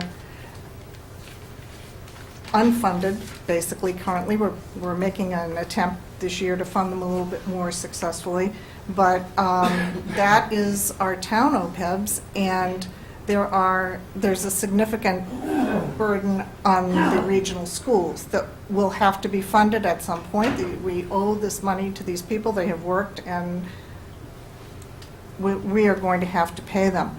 I would point out that I have, over the last, this is my third year on advisory, particularly last year and this year, I've, not used my gavel, but I have tried to beat every single raise out of the, not raise in salary, but raise in costs out of the largest feature of our budget, which is the schools, and the superintendent is here, and he can attest to the fact that I've tried my best to keep those costs down. And, at some point, you just can't. If we're going to provide excellent schools, which I think most of us in this room at one point moved here for this reason, we need to have funding in order to keep that up. So taking it all in hand, I don't think this is the perfect answer by any means. I think it is an answer. I think it's the answer that we have right now. And if we say no to this, we'll be faced with another project. And what do we do then? Is it better? Is it worse?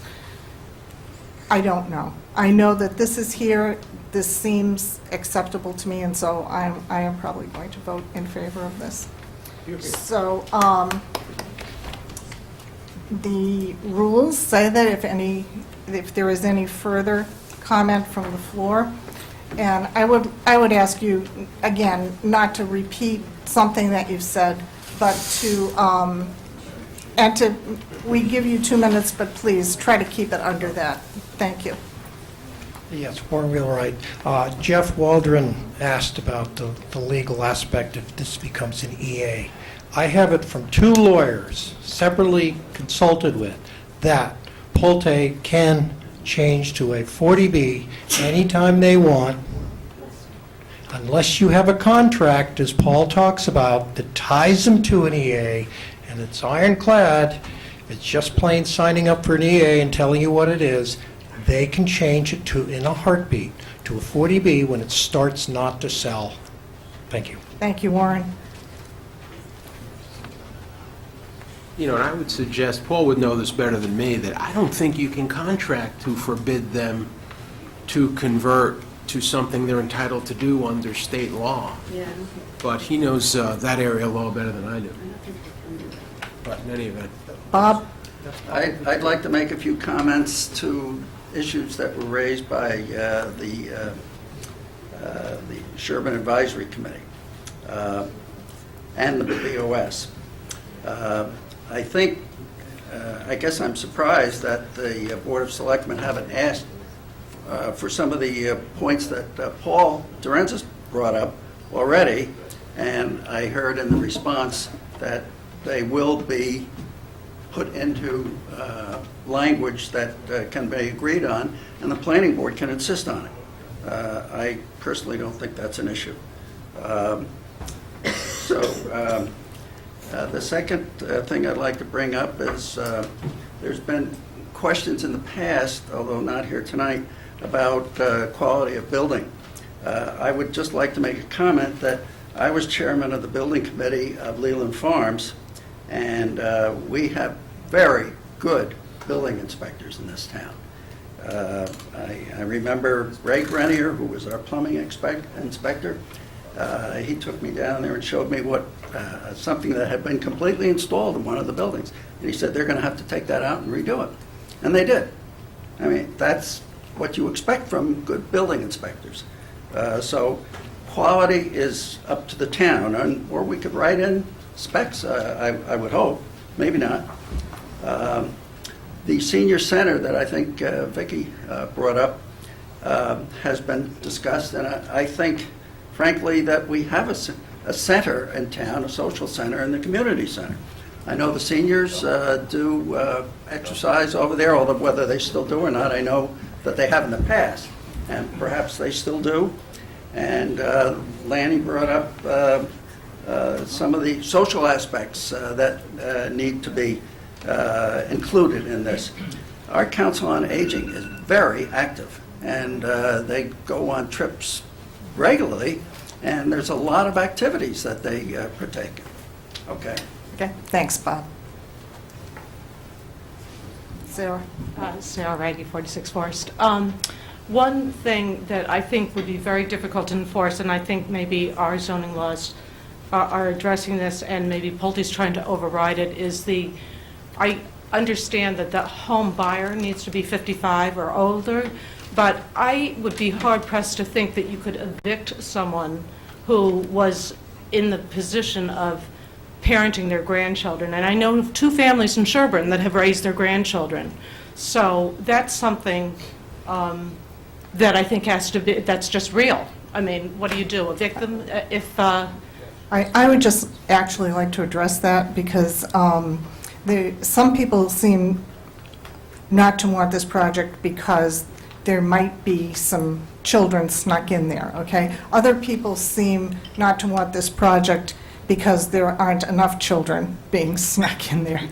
And I would just like to say that I've looked long and hard at the demographics of the schools, at the financial situation of the schools, and the town can absorb a certain number of children, no problem. And I would hope they would. Yes, yes, I had 2, so, I'm fond of children, but, so I did just actually want to make that clear, that there's possibly more danger from not enough children, but I don't personally see this as a threat in that way, because I think some of the seniors who, because of the difficult economic situation of the last few years, have not sold their homes because they couldn't get the price that they felt they could live with. They'll start to, I don't have to listen to that.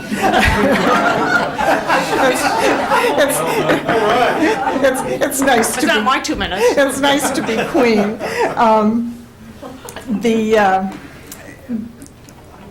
I did, however, throw my train of thought on.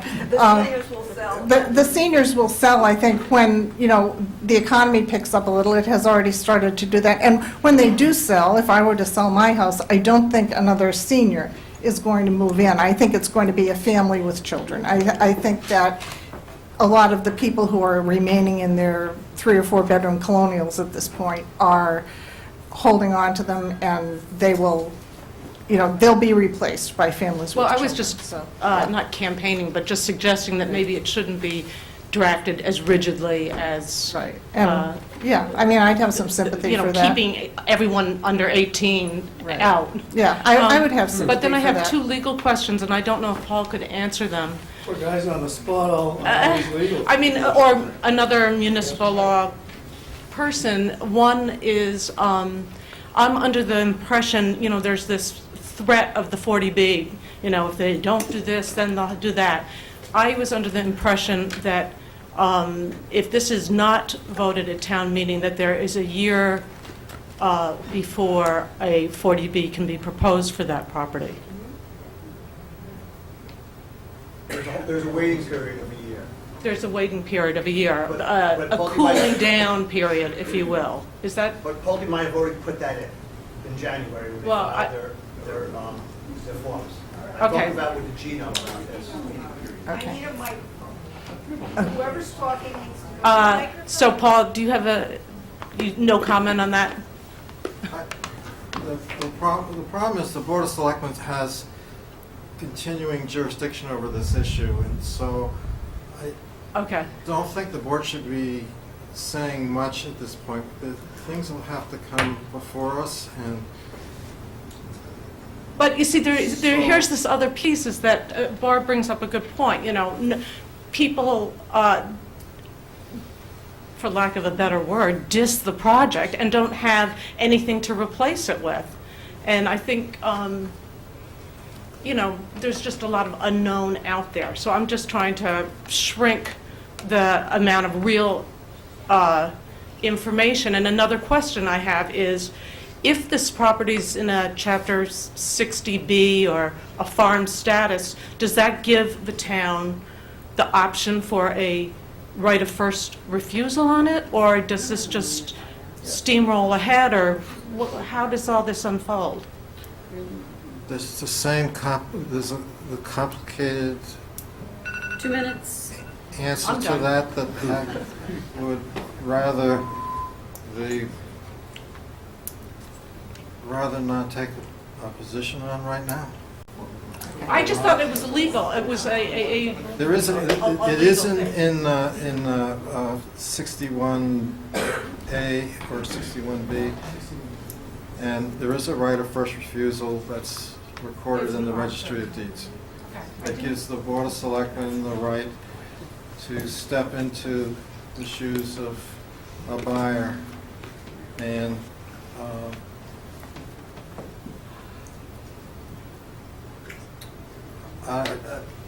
Okay, I'm sorry, I didn't mean to open anything up. I'm just trying to get real information out there. There's so much. Okay, thank you. George? Yes, it's clear the town needs additional revenue here. That's a given. Pulte is the answer to this? Not a given.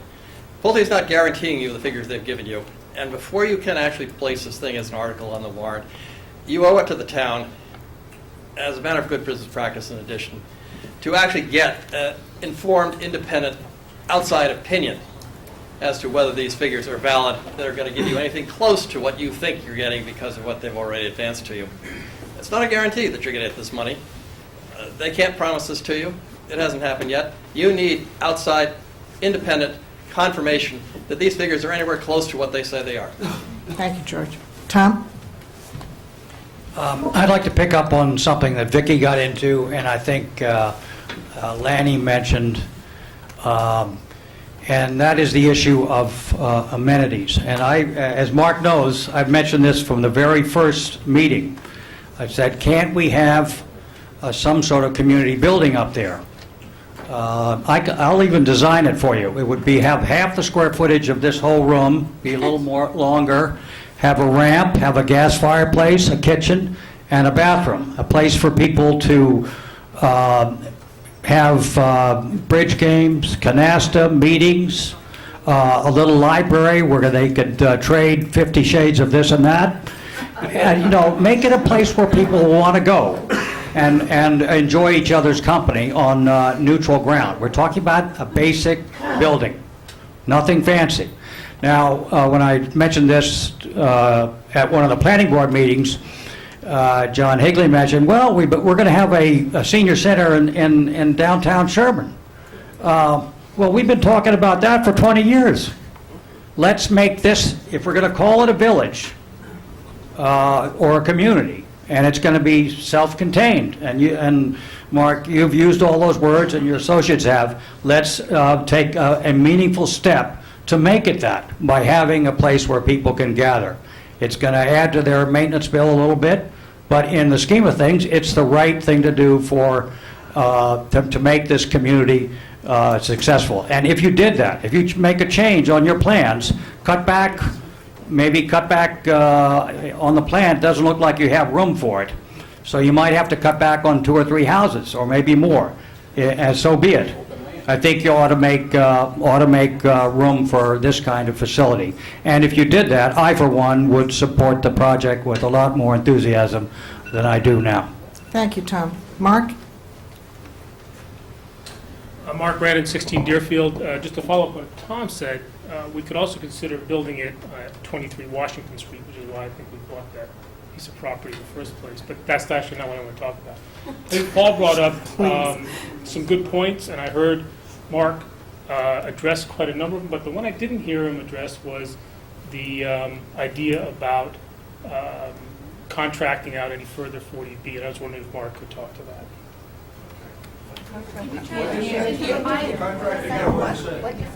Paul had mentioned writing into the contract that if this goes through, that they would agree that there would be no 40B development on that property. But Yeah, I don't have a comment on that. That was a new idea that we heard tonight for the first time, so I wouldn't be prepared to take a position on that. Okay. I just want to address 2 issues. One, most people who spoke tonight who are for the project were talking about money. So when we start talking about bringing kids into a project, then the money comes down a lot less. Each kid is about $20,000 to $40,000. Second thing, there is other contingencies for this property. There are other contingencies for this property.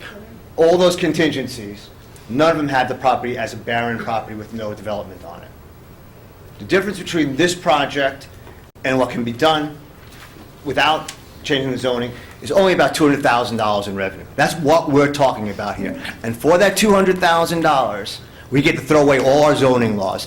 Because if a developer comes to me, and I live on 18 acres, and they want to build 50 houses on my property, who here in the town is going to tell me I can't do it? So that's what this is all about. It's all up, and by the way, the liability now for Sherborn opening itself up for new landowners. They're already here. The Toll Brothers are here, the Lennars are here, the KB.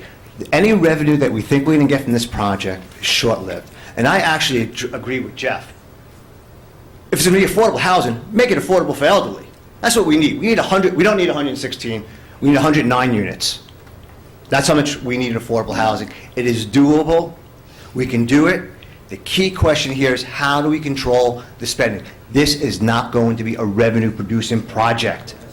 I can't repeat this more. When you have another person that comes in and builds a 40B because you now increase it, it's not a revenue-producing project, and that's what we need to stay focused on. We're asking to throw away our zoning, and as a board, you need to consider, do we change our zoning just for the Grays, or is everybody in Sherborn now allowed to change their zonings? That's what I'd like to know, because that's what we're asking. Are we allowed to change? Am I allowed to change my zoning now? Well, even if that's a good question. If we all vote on it, well, I don't know, Russ, you're an attorney. If I don't get allowed to build on my property, can I 2 minutes. take legal action? Thank you, Harley. No, no. I don't know the answer. Michael? That question was nonsensical. Last year, we voted in favor of an EA zoning change for Abbey Road. This year, we have another proposal. We're evaluating it, and we get to vote on it again at town meeting. If a third one comes along, we get to do this process all over again. I can't wait. So we need to limit this discussion to the real things and not throw in a bunch of hysterical stuff. I haven't seen all the developers running through town, but maybe you can tell me what cars they drive. All right, well, while you're there, Michael, can you speak to either the average or marginal cost of educating in the Dover Sherborn schools? Well, the way the formula works for the region, so if a child's grades 6 through 12, any incremental child that a town enrolls changes the operating formula where we share costs with Dover. So certainly a project like this, if there were a couple kids, would have a direct impact if they were over grade 6. It becomes much more complicated to speak to it at Pine Hill because at the current moment, Pine Hill's enrollment is dropping and most classrooms probably could accommodate additional students. But certainly any other alternative for this project, or for this land, which would be not necessarily restricted to over 55, would have a severe financial impact on the town. And at this point, there is a talk about money. That's because we have millions of dollars of unfunded liabilities. And for 20 years, we have done nothing about it. I see this as the first chance we can actually start to do something about it. Thank you, Michael. All right, I'm going to close the question session and discussion, and I'm going to bring it up here for a vote. Does anyone on the committee feel the need to say anything else before we vote? Okay. So, Excuse me, if you don't mind, I'd just make one comment on the OPEBs. OPEBs is a real issue, but the real concern with OPEBs is what's going to happen 30 years hence and what's going to happen as we go forward. There's another way to address OPEBs, and that's to address the current number of people and how we provide, or if we provide, post-employment benefits. As everyone knows, or most people know, the private sector has essentially eliminated post-retirement benefits because it's super expensive and they face a similar accounting issue. Okay, with respect to municipal employees, some folks think over time that's going to disappear as well, and we should just keep in mind that that's another way to address those issues. okay, so Article 32, to see if the town will vote to rezone the land located at 90 Maple Street from RB zone to Residence EA District and to grant preliminary development plan approval pursuant to Section 5.6.3 of the zoning bylaw, so as to permit the development of over 55 housing on said land as detailed in the preliminary development plan presented at town meeting or any amendment approved at town meeting or take any other action related thereto. I'll take a motion to recommend favorable action on this. Second? Second. All right, all in favor? Could you raise your hands higher?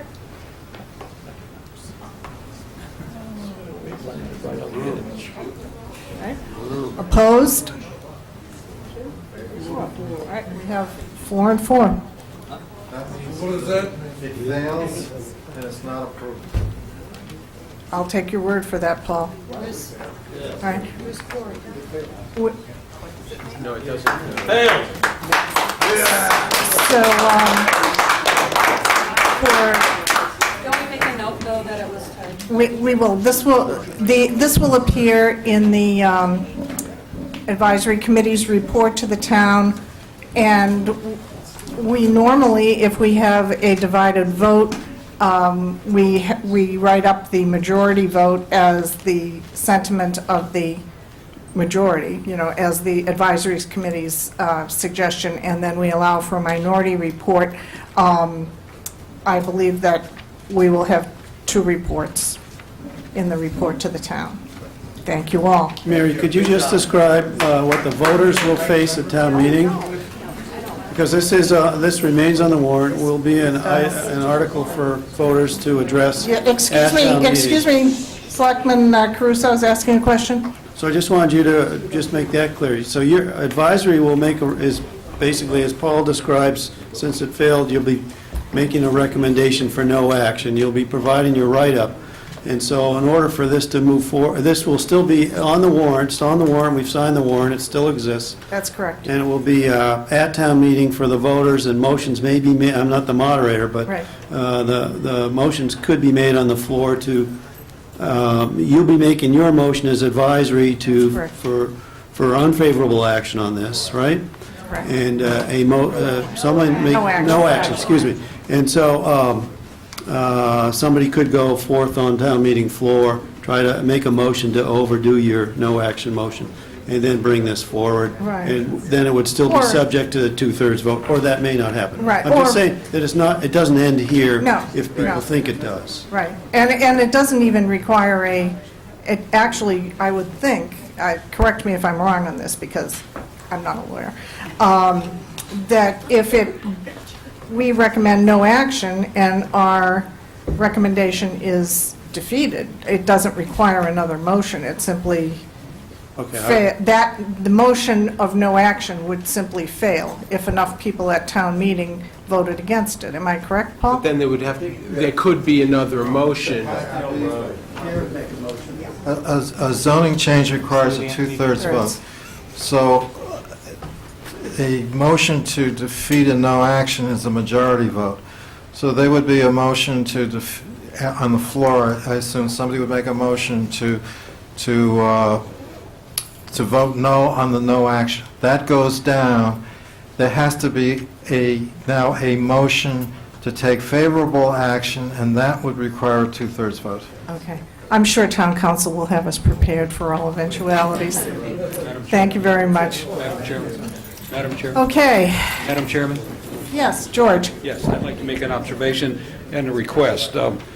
I recognize that Paul is an attorney, and I recognize that he is an attorney in this field. However, he's not town council. So I would ask you to get a legal opinion as to all of the items that he has offered his advice on, pro bono, I suppose.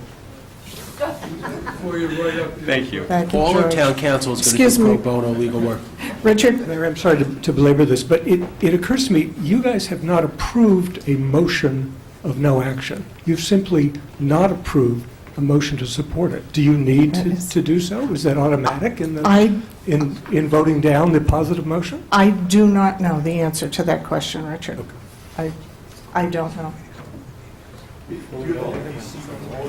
We have one member who is absent. I suppose I could hold in the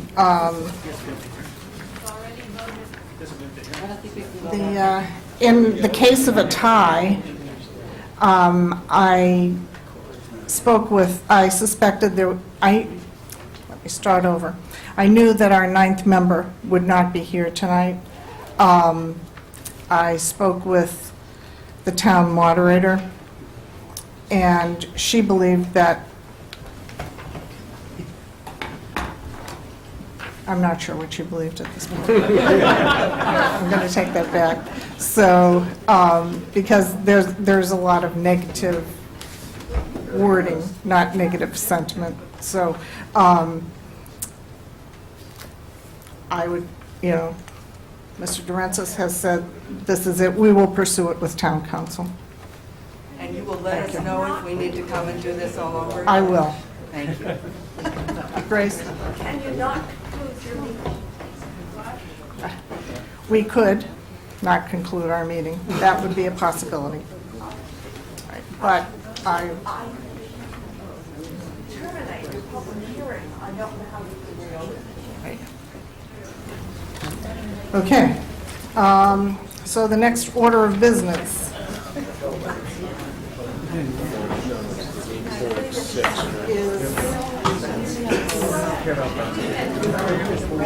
Hey, we got more going on.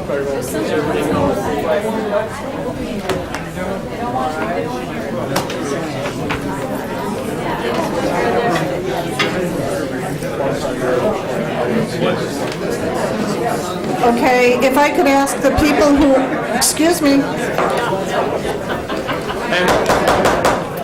If I could ask the people who are, I'm going to take 60 seconds here, and I'm going to ask the people who intend to leave to please leave, and the people who are staying to please stay and allow us to continue the meeting. But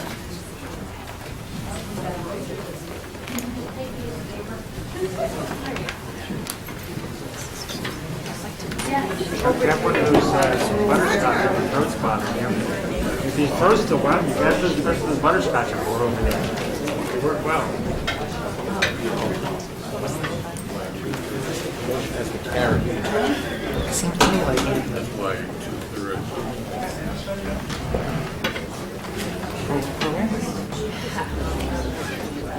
what? Yeah. He knew about Saturday. He was flying back today. Yeah. Yeah. I know.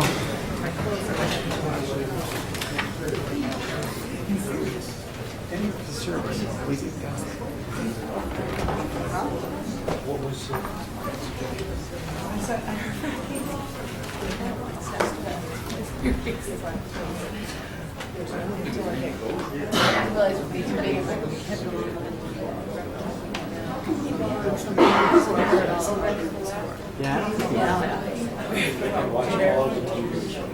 he's got to watch it.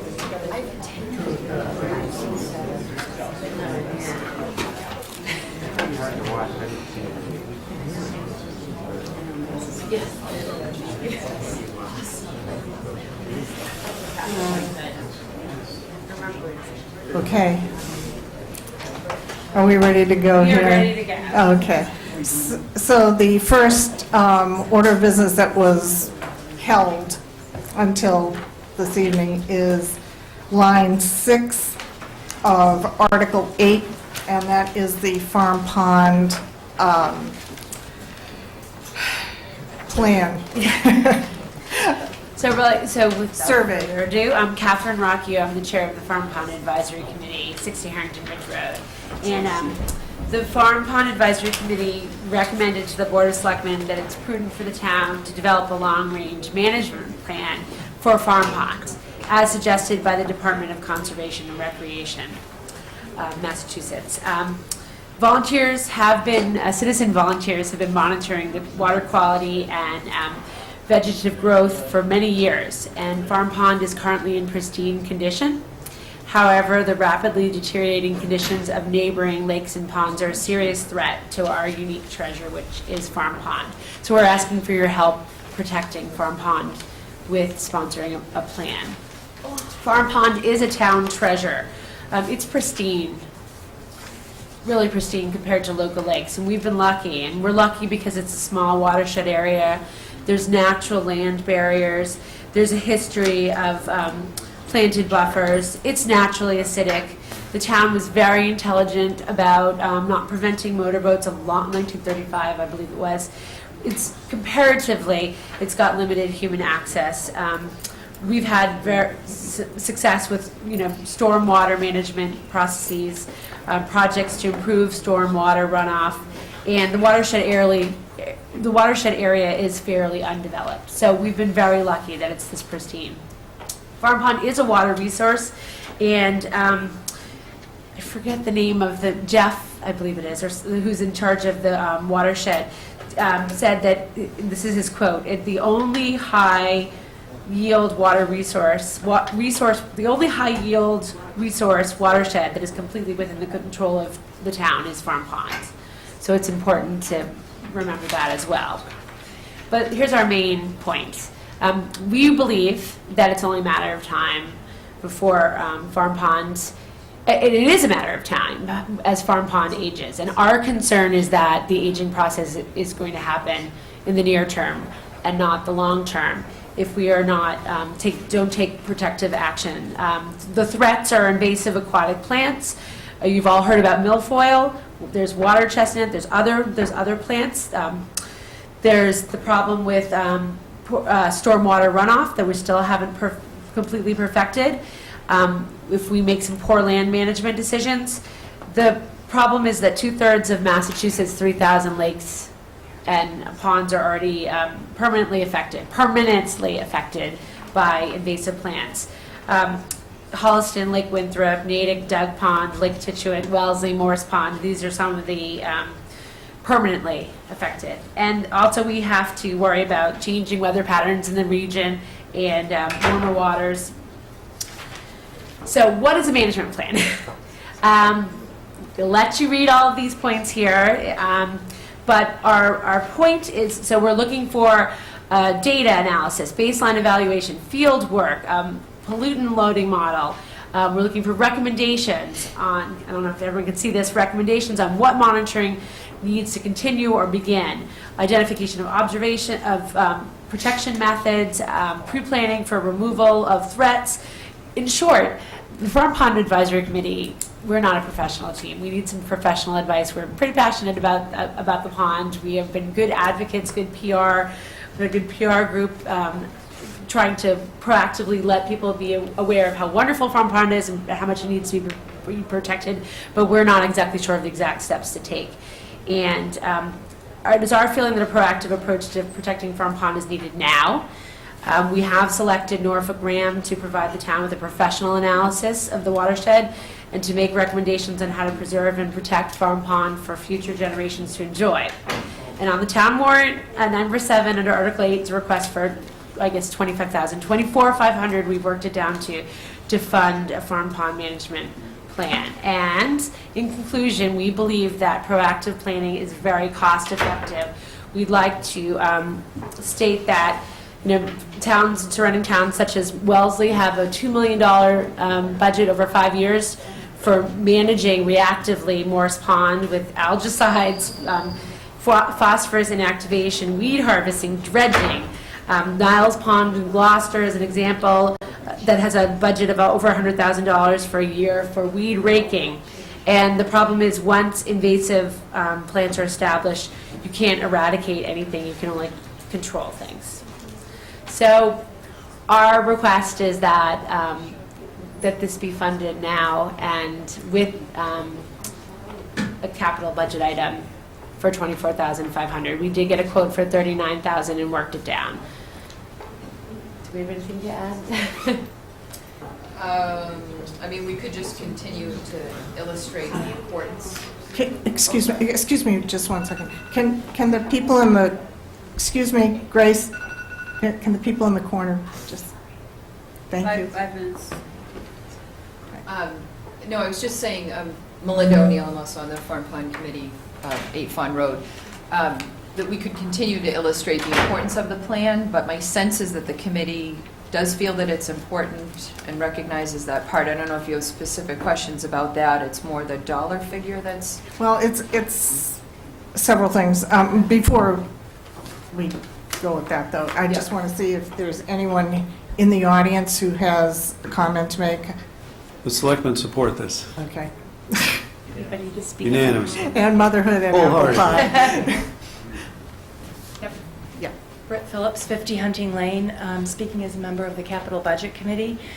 We believe in every sense of the world that this is a very important thing that the town do, but we're voting no action on this, not for a lack of support, but more for the fact that the funding issues we don't think are 100% there yet, and we're concerned about obviously the follow-up is a major concern on this. This town has a history of funding things and doing baseline reports and never following up on it. We'd like to see a strong follow-up plan in here so that when this is done, and we do believe it should be done at some point, that there is a level of sustainability to go forward with whatever action is recommended on this, whether it be some sort of remediation or whether it be just monitoring.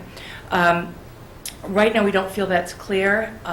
Another issue is enforcement. If the study finds that something needs to be done, it seems like it's unclear on whether or not we could compel any behavioral changes, considering that 90% of the shoreline is in the hands of private landowners, and none of the abutters are involved in the effort at this point. At least I know they've reached out and made numerous efforts for this. And we worry that there'll be difficulty acting on whatever the study finds. And furthermore, our final concern is paying for this with debt. One of our guiding principles is that we explore alternative sources of funding before going for a capital request. And we think there are probably more appropriate sources of funding for this project, including raising sticker fees, and it has been brought to our attention that this may be a byline issue with the farm pond, and or funding out of free cash. Okay. Yeah. Any other questions from? Okay. Just to respond, those are all great points, but part of it is we don't know what we don't know, and this is a means for us to know more so that we can then consider what this commitment for doing something later. Yes, clearly the town doesn't always follow up on its engineering studies and so forth, but we don't know what we don't know here. And on the point about funding out of sticker fees, I pressed them pretty hard on that at the selectmen's meeting on it. And although I still think that's a viable option, they made some good points, particularly that Farm Pond belongs to the town as a whole. It doesn't just belong to the folks who visit it. So if you're talking about managing an asset of the town's, why would you just charge people who happen to get the Farm Pond stickers? So I think there's some merit to that argument. A couple of things. I have to admit I am personally torn, and I've talked to Jeannie and I've talked to Kath and a number of people, and I am honestly pulled two ways about this. Kath said tonight that the pond is currently pristine, and if that is in fact the case, and I'm guessing that it pretty much is, we have a little bit of time on this. And I'd like to see maybe some more exploration of alternative funding sources. I'd like to turn it back to the town administrator and the Farm Pond Committee to do some further refining of the scope of the plan. I'd like to have them explore some alternative funding sources, including even if we are not going to charge, and although I think the Farm Pond stickers are pretty cheap, but even if we were not to charge in-town people, certainly I'd like to see the Farm Pond stickers that are in the lottery go for a much higher price. And some other potential fundraising being done to perhaps fund some of this. Besides that, we have been told by the town treasurer that it's unlikely that we can actually bond this, and so it would have to come out of free cash in order to do that. So, my feeling is I support it philosophically, but practically at this time, I'd like to see it come back to me next year, if I'm still here. No sure thing. Is $25,000 the firm price at this point? I know there was some fluctuations when we last met.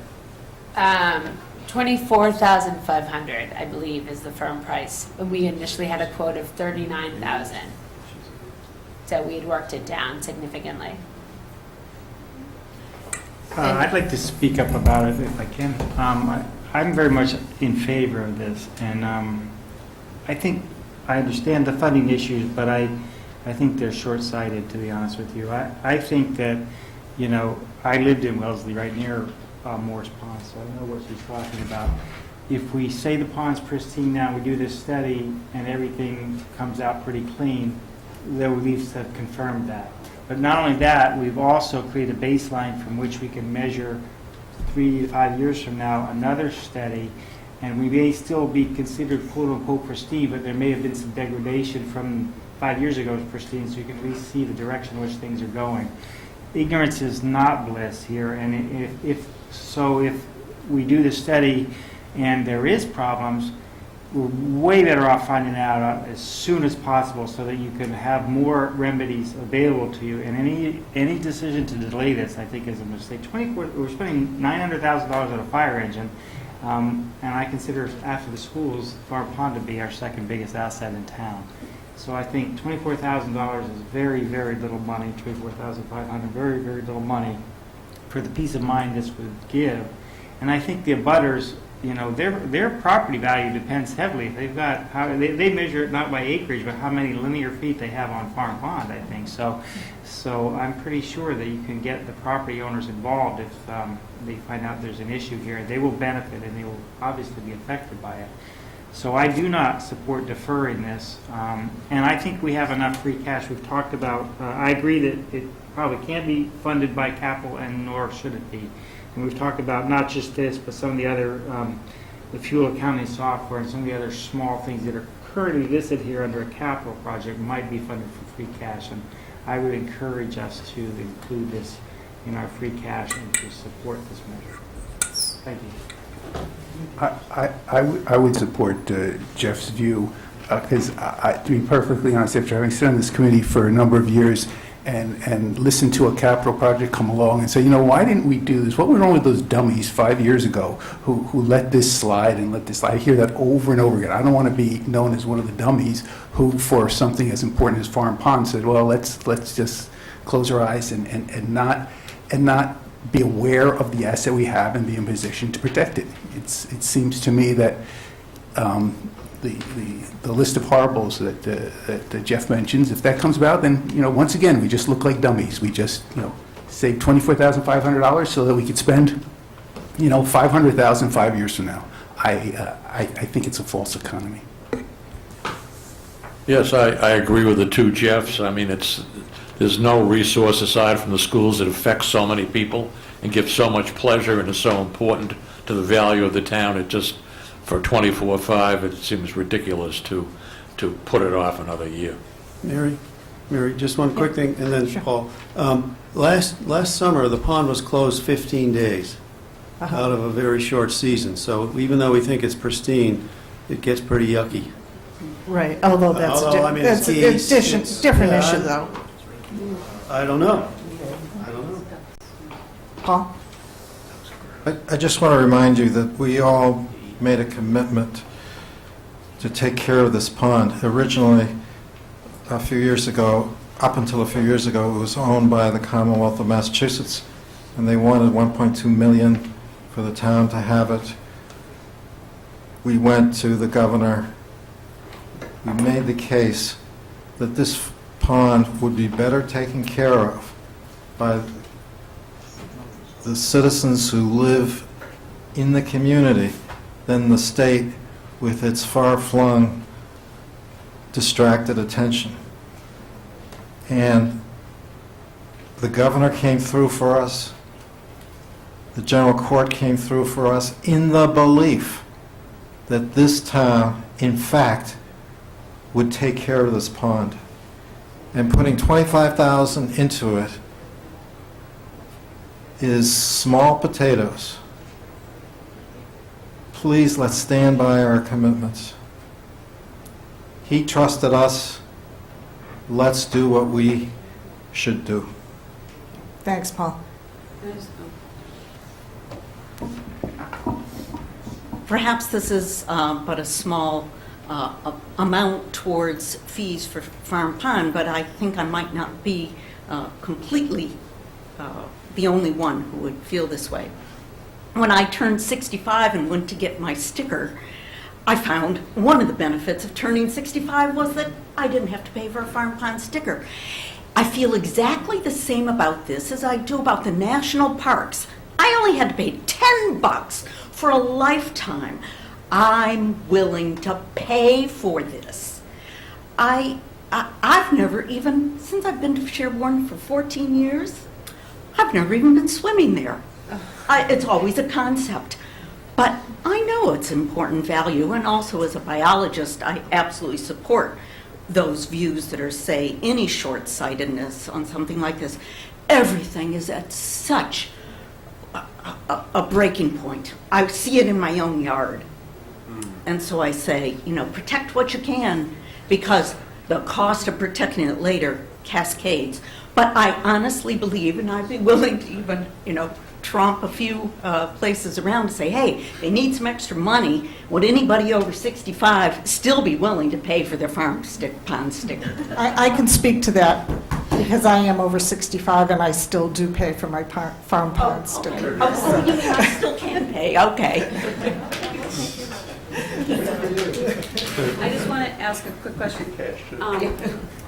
I actually saw this happen to my family's pond, and the abutters were very much involved. Why haven't the abutters gotten involved? I mean, they just won't talk to you?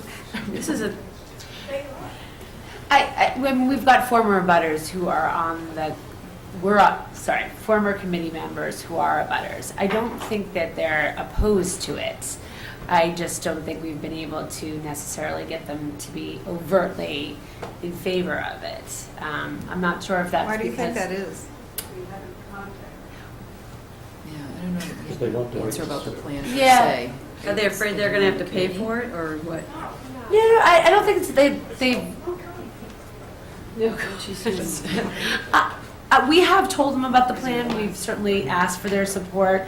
I don't know if it's what's other stuff going on in the town right now, or We can say that back a couple of years ago, it when was we brought up by the abutters to proactively protect the pond. I mean, we held an abutter meeting 5 years ago at Artemis, a abutter's house, and we went with a presentation about phosphorus and fertilizer, and they turned to us and said, you need to look at protecting the pond from invasive plants, and that's how this all started.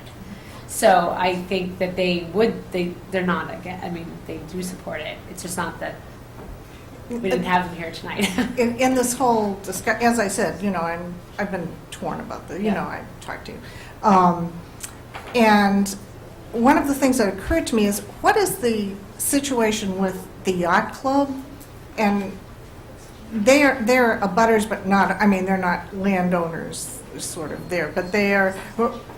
Has anyone approached the yacht club to look for funding for this, and did they turn you down? And if they did, we haven't why? overtly asked the question, can you fund this plan? I mean, that's not where we've gone with this. We haven't gone around passing the hat to look for different funding for this. That is not, we have not done that. Okay. Can I ask you one more question? Yep. Just to the enforcing point, if in fact it comes down to, because I'm assuming some of that problem is because of what's going into the pond, is there any way that we can say we could do some enforcement?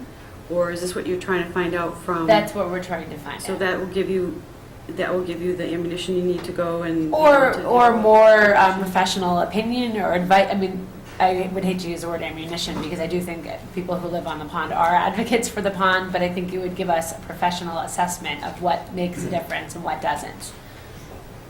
Robert? And that would help to enforce, obviously. Well, it'd be educational anyway. Yes, absolutely.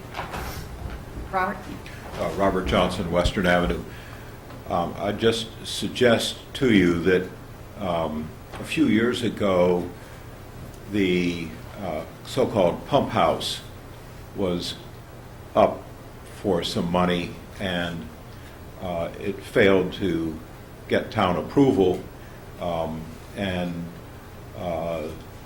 some people who were interested went around and raised some funds, and so it's a lot of the restoration has been done at this point, and hopefully it'll be completed. I expect it will be. If by any chance this doesn't pass at town meeting, I would suggest that you go around and seek private funds, and I think that you'll probably be successful. So maybe it'll pass, but if it doesn't, don't give up. I would second what he says. That member's on our committee. I don't know that that's been that successful an experience, but anyway, that's a different discussion. You know. Just a quick question for Peter. You had said that, I'm asking for you. I think we asked in Capital whether this research project would do anything about the E. coli or the reasons that it was shut down. Can you remind us what the answer is? The modeling of the ponds would certainly help us understand, like the seepage modeling and the flow. I mean, we would be able to understand if there was an issue related to perhaps septic or something along those lines, if that was a question. In terms of the geese and remediation there, we may get some recommendations out of the plan on the geese. I think the geese are a separate problem. I mean, they're doing an engineering study. We're the ones counting the geese. They have not. I don't think they're going to count the geese. We've been doing that. Okay, any other comment? Okay, so, While she's looking for that, what do you expect the plan to, this is kind of a crazy question, but what do you expect the plan to say? It's going to say what's in the pond and where they think it's coming from and So how much it's well, growing? I mean, we're gonna get a baseline on what plants are in there, the geological modeling. We are gonna get a model, a watershed model, so you can sort of model out effects from changes of 3 houses are built or what areas are the most important areas that could affect the pond. If, for example, a certain area was clear cut and there was a lot of runoff, we would understand what the most important things to watch for, what monitoring should begin or continue. Some pre-planning for what we would do if there were a milfoil found. That's an important thing, so you can get something through all the processes very quickly. So that pre-planning. But I think the critical thing we think is that field work and the hydrologic and pollutant loading model. I mean, that's something we just don't know how to do. So that's what we think.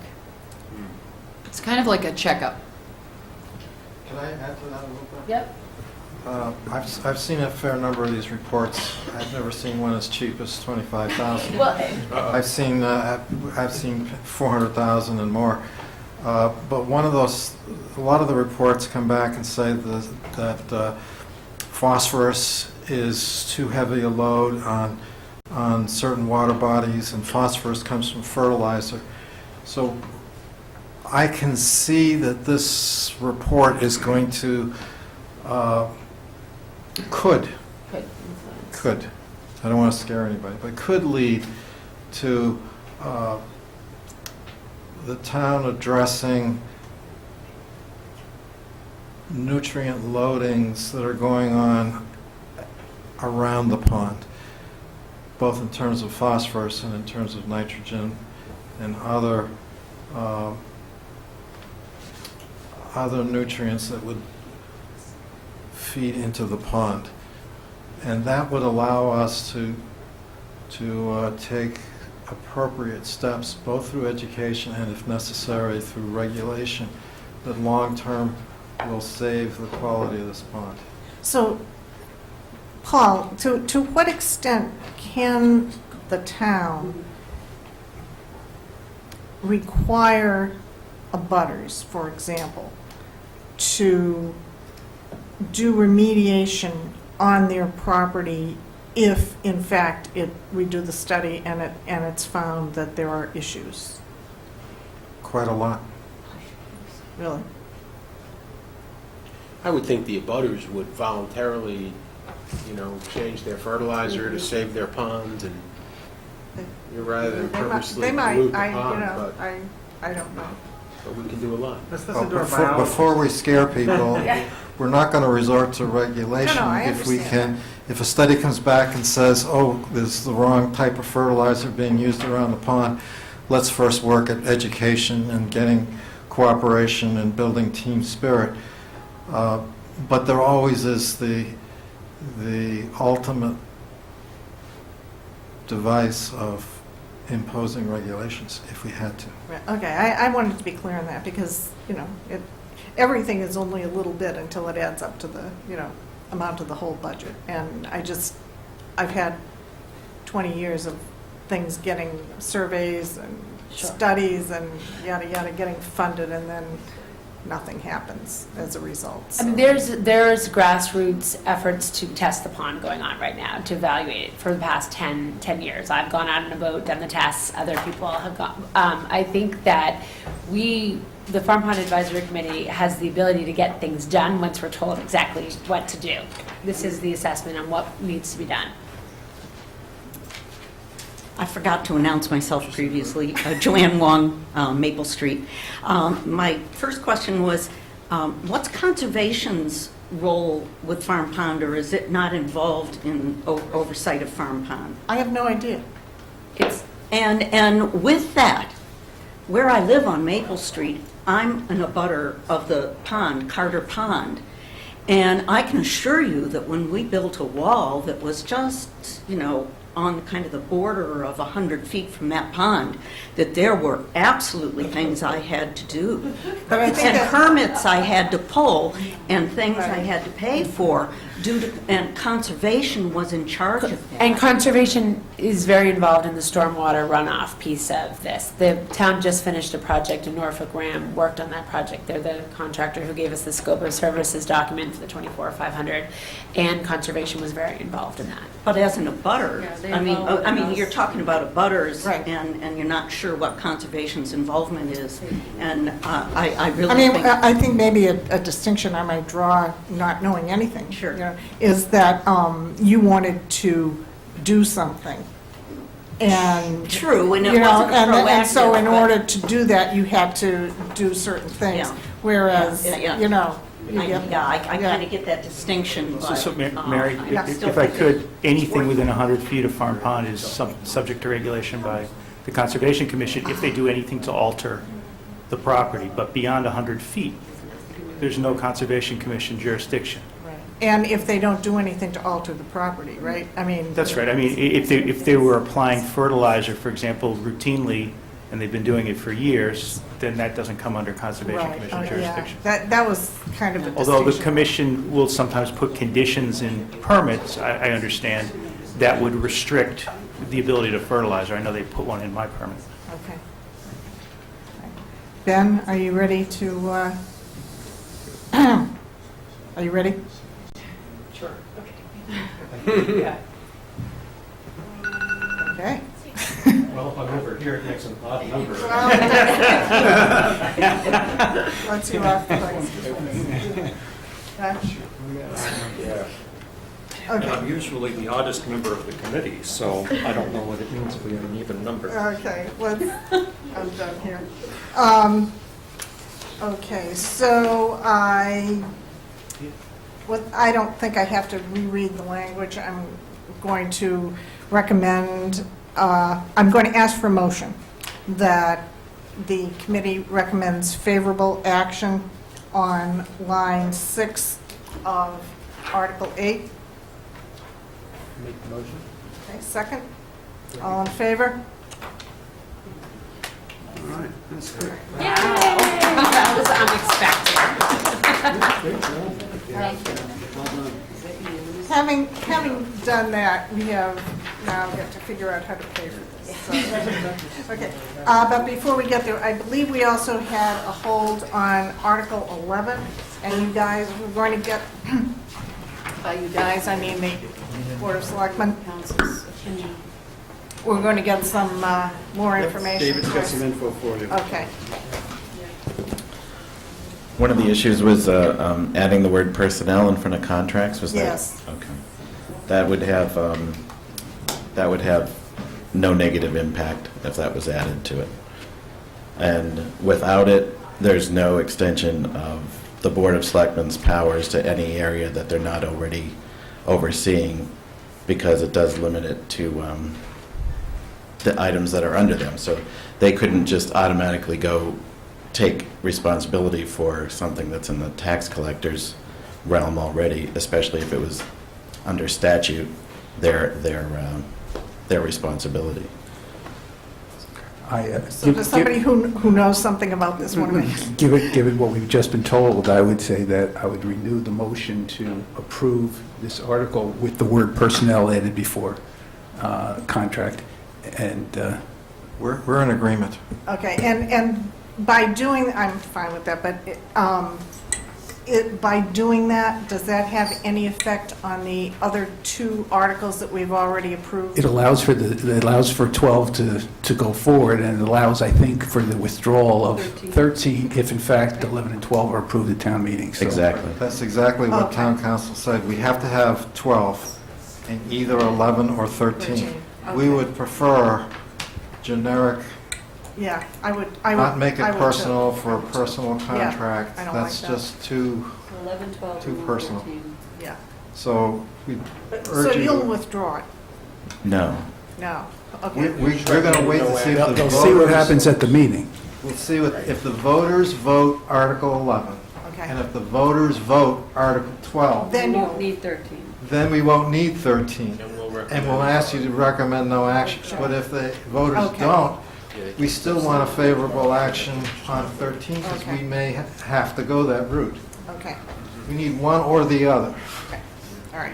So I assume there's no further comment from anybody? Okay, great. So I'll take a motion for favorable action on Article 11 with the addition of the word personnel as follows. The Board of Selectmen is authorized to enter into personnel contracts on behalf of the town for the exercise of the town's corporate powers for all matters within the jurisdiction of the Board of Selectmen on such terms and conditions as it deems in the best interests of the town, but subject to any terms and conditions as may be imposed by town meeting.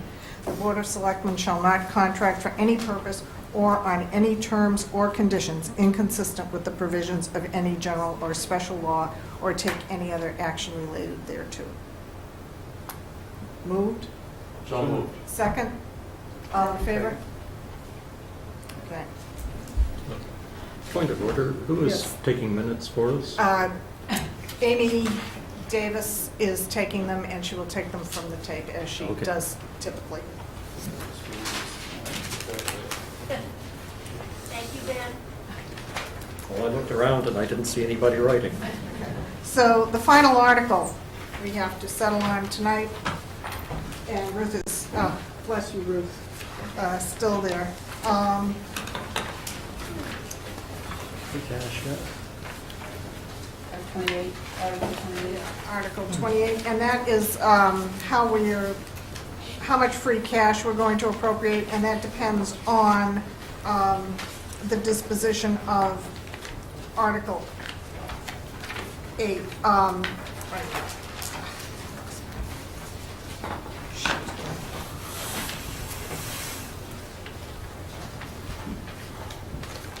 What article are we, this would be Article 20.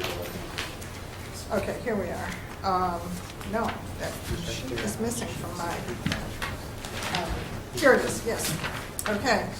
To see if the town will vote to transfer from free cash in the treasury a sum of money, and if so, what sum, to meet the appropriations for the ensuing fiscal year, and authorize the assessors to use said sum in fixing the tax rate or take any other action related thereto. And we will need to specify the sum. Now, we find ourselves this year in the somewhat enviable condition of having what is termed on the model a surplus. That term is, I don't know if it's really a surplus, but it is money that we have not allocated at this point. And if we were to... If I might explain that. It's a surplus in the sense that there is that much money that we could tax without an override. So it's not really a surplus in the way a business would think of it as a profit or something, but it's good nonetheless. So we have, among the articles that we have approved, in the line items that we have approved in Article 8, we have a police command vehicle for $45,000. We have the transfer station for $65,000. And we have two other items that are kind of fall into that small capital items cost of either the fuel accounting software at $21,000 or the farm pond study at $25,000. So originally, if the farm pond study had not passed, if even with the farm pond study passing, originally we could have, and this would have been, assuming that it passed, my preference would have been to borrow for that, because if we pay for the $21,000 fuel accounting system, that still leaves us a small cushion from the 136. It leaves us with about $5,000, $6,000, and at that point, we would have been able to submit a balanced, let me finish in that, okay, balanced budget, and that would have been very nice. We may still, in fact, be able to do that with the $25,000 and borrow the fuel accounting system, but that brings us right up to our 136. So if there are any other adjustments to the budget,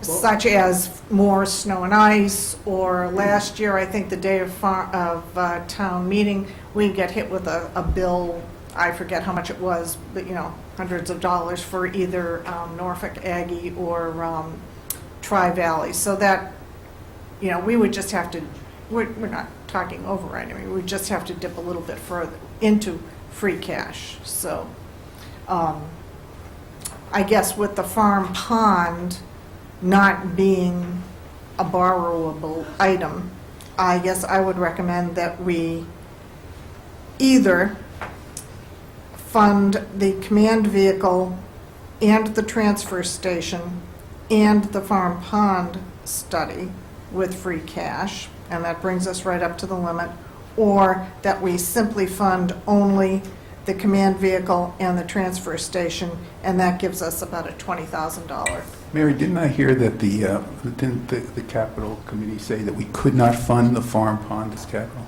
Right. We'd have to come out of free cash. Has to come out. That's what I'm, that's what, We have no. no choice. No, we have no choice on the farm pond. Yeah, oh, okay. What I'm trying to determine now is whether we want to include the 21 of the fuel accounting in free cash, or whether we want to borrow that money. And if Do we have a choice on that? we have a choice on that. Because it's a long-term, 10-year, $10,000 asset. Okay. So we can spend. May I just, Kitty Sturgis, Hunting Lane, may I just ask the status of what the fire department brought to us Saturday that was originally in Article 8 and then was pulled back, and there was a discussion it might go into a special? I have it as withdrawn by the BOS. We have a discussion of it on the agenda for Thursday, this coming Thursday night. Oh, okay, And would hopefully we'll that, figure out what to do, if anything. would that be something that you should hold in abeyance until you make, in That case there are was- monies that you might have to spend? Yeah. I don't know, I'm just raising the issue, I don't want to see them caught That on their... was, I heard 3 or 4 different numbers. I think the top number was about 70,000. I think there was a mid-range of 35. I think 30. So So none we of it- we won't know more until we really discuss that Thursday evening. But- regardless, we're not going to so be paying that- cash for it, it would seem to me. Well, it depends on where you're at with free cash, and I have my finger up.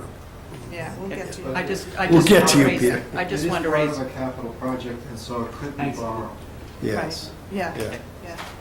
Yeah, it'd be I- an addition to that, Right. or already approved Okay, capital. so now, Peter, what do you want to say? Well, I'm looking at the model that's in front of me, okay? And I'm trying to, you're using the number of free cash of 136,000. Correct. Which is derived from this model. So some part of it, I guess, is what's on the second page, the various revenues. And one of the sources of revenue is, that page is listed as draft. So I'm a little confused as to what the numbers are, in particular the state aid. We've got 4 different versions. Which version are we using in this model, which would impact, because I think the states come up with House and Senate resolutions, but I don't know if those are fine. There's a a budget per PDR, which I think is the guy next to me. Are we using that number? I'm just trying to get that figured out. Is it the final state aid column that we're using? I'm just confused. We're using the state aid column that Paul recommended with the 4% increase over last year because those other numbers are not fine. Okay, so that's column AD, you're saying, Ruth? You should change that number. The House and the Senate have voted a specific number for Sherborn. And that's going to be it. And I believe it's like $1,000 difference between what you have and what they have. it's about 192,000, and so you're using what? You're using 196, or what are you using? She was using 195.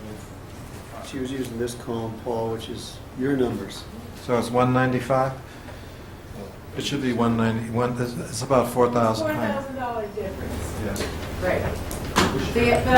At the conference last week, they said not to use final numbers until we heard from the other, there's a House Ways and Means Committee, there's other committees that have to vote. They've all committed. Both the House and the Senate have voted. Well, all I can say is, I used your number. And it's $4,000. That's pretty close. I thought I saw emails from state representatives and senators and all that kind of stuff. So I was just trying to get clarity on what numbers we're using there, because that, you're pegging a free cash number here that's derived from that, so I wish we had used the right number. So I think we're still using Paul's numbers, which aren't... That's not free cash, that's... Well, it goes into it. Revenue for... It plugs into this free cash The number. free cash falls out of it eventually. That's right, yeah. That'll be next year. Right Yeah. now, that's the income that the town, that's a revenue source that the town will receive in fiscal 15, the 192,000. Yeah, so it's So this not free column. cash at all. I don't know what we're looking at. So Ruth used the 195,045, is that correct, Ruth? And the other numbers are slightly different All too. it affects is the bottom line instead of 136, which has nothing to do with free cash. It's just your target is over, you've got 136 left over from Yes. not having to do with override. Yes. Nothing to do with free cash. But we have to specify a number for free cash. Well, the in this. free cash number in that article is for reducing the tax rate. It's not how you use it for the other articles. That article, number 8, or whatever it is all about reducing the tax rate. Okay. To prevent an override. Right. So you don't really need to be voting. What you need to do is decide how you're going to pay, what articles you're going to pay cash for. And if you use the numbers, then if you use both the 21,000 and the 24, you still have over $1 million in free cash as a balance. Right. Which is 4% of your budget. Right. And if you add in your cash reserves with the stabilization fund, you have a 7.4%, which is extremely good. So even if you fund both of those articles with free cash, you're still in really good shape. Okay, so when we vote this Article 28 tonight, You don't need to, you just hold no action. Okay. And that's Because because we have a they're not surplus. using free cash to make a deficit go away, is that right? Exactly, that's Okay. what it is. Exactly. Okay. We have enough money to pay. Okay. Yeah, and that surplus, you say, will go against the tax rate, whatever the surplus number winds up being if You'll wind up- supplementals are altered, or if we get the right numbers for the This is if we're in a deficit state position. numbers and so We'd forth. have to fund it if we were in a negative position. Well, Exactly. I got you. That- Because it's all coming I out got of you. this number. This is the- Mary, if that was a negative number at the bottom of the page, that's the number we would use Okay. to reduce the tax rate. Okay. So we wouldn't have to have. All right, so we can just vote no action on Yeah. this? So she Okay. has to- All right. Yes, But I don't Ben? know if that changes, wait. Sorry, Peter said something that I think is important compared to what we had been thinking in earlier discussions, and that is that if we leave that 136,000 surplus, then that actually reduces very slightly the tax rate. And what Mary has been talking about, the reason she was, targeting that exact number, was that, we know that if we collect those taxes, that it would be a surplus next year and go into free cash. And so that was her thinking about, well, if we target these 135,000 of Surplus. capital items just to buy with free cash, then that, it's a wash against this surplus. And borrowing is But if the assessors reduce the tax rate just very slightly to save that 136,000, then we don't have that money going into free cash next year, and it actually reduces the balance eventually. So I agree with that, but I would caution against that, because I think if we're ever not going to go the Prop 2.5, let's not go Prop 2.5 by like 2.5. This would this would reduce it by like it would be 2.3 or 2.4, and you're still an increase. I think it's wiser just to keep that 136,000 in our pocket. As interested as I personally am in someday during my brief tenure on this committee, not taxing as much as we can under Prop 2.5, I'd suggest it not be this year. That we go ahead and tax this extra 136K All right. and apply it to these. Use it to So, some a capital question items, so for- that people see if they are. So a question for Ruth is, what do we need to do to accomplish that? The assessors are only going to raise in taxes what they need to raise. So that 136 is, I'm not quite sure what your question was. I could answer if I could. I think we can either pay capital or put into free cash, Right. or just pick one. I'd like to pay for capital items. Right now, you're not using the money, so what you need to do in order to be able to tax it, it has to go on the recap sheet as an appropriation. So you need to have a motion to appropriate 136,000 to something. Okay. And you could appropriate it to Farm Pond or to other things rather than using free cash. Can we appropriate it to free cash? No, you can't appropriate it to free cash, but you Well, we can can appropriate it to something that- stabilization or to OPEB, any of those things. Yeah, but then it's hard to get it out. I understand, but you can, We can't just, Ruth, we can't allocate it to free cash? It's a future free cash. You don't appropriate the free cash. I'm just asking. Okay, what Paul is saying, to my understanding, is that we have to appropriate it to some budget line, but for it to work the way we're expecting it to, we have to have confidence that that line will not be spent, at least to this extent. So either, I guess, we could create a budget line, we don't want to call it slush fund or something, but, something that... But if you create a budget line, you're appropriating it, so Right. you're included in the permanent tax base, right? Versus allowing the surplus, viewing it as a free cash, a future free cash equivalent. So it would come through the end of the fiscal 15 as in the free cash balance by way of the surplus that's generated then, right? Right. But at the same time, you're able, in your minds, the way I would look at it if I were sitting in your shoes, I would still be able to say, well, I'm comfortable taking out of the little box down here of the $1 million, $1,175,000 in free cash, I'm comfortable applying even a little more than I normally would, because I know I'm going to replenish it by at least 100 and whatever the final number is, is how I would look at that. I have a very specific suggestion then, that we appropriate an extra $136,000 to line 131 Advisory Committee expenses. There you go. Because we have confidence that we will not spend it unwisely. why don't you appropriate it to the reserve The fund? Sherborn closes soon. That's a possibility. Why don't you appropriate it to the reserve fund?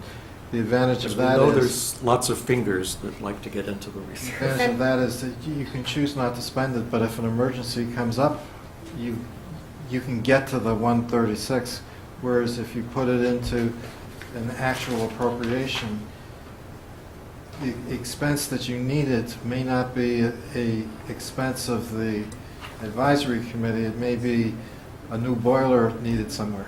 But Can what about, I just say, Ruth, just answer this, because I find this strange.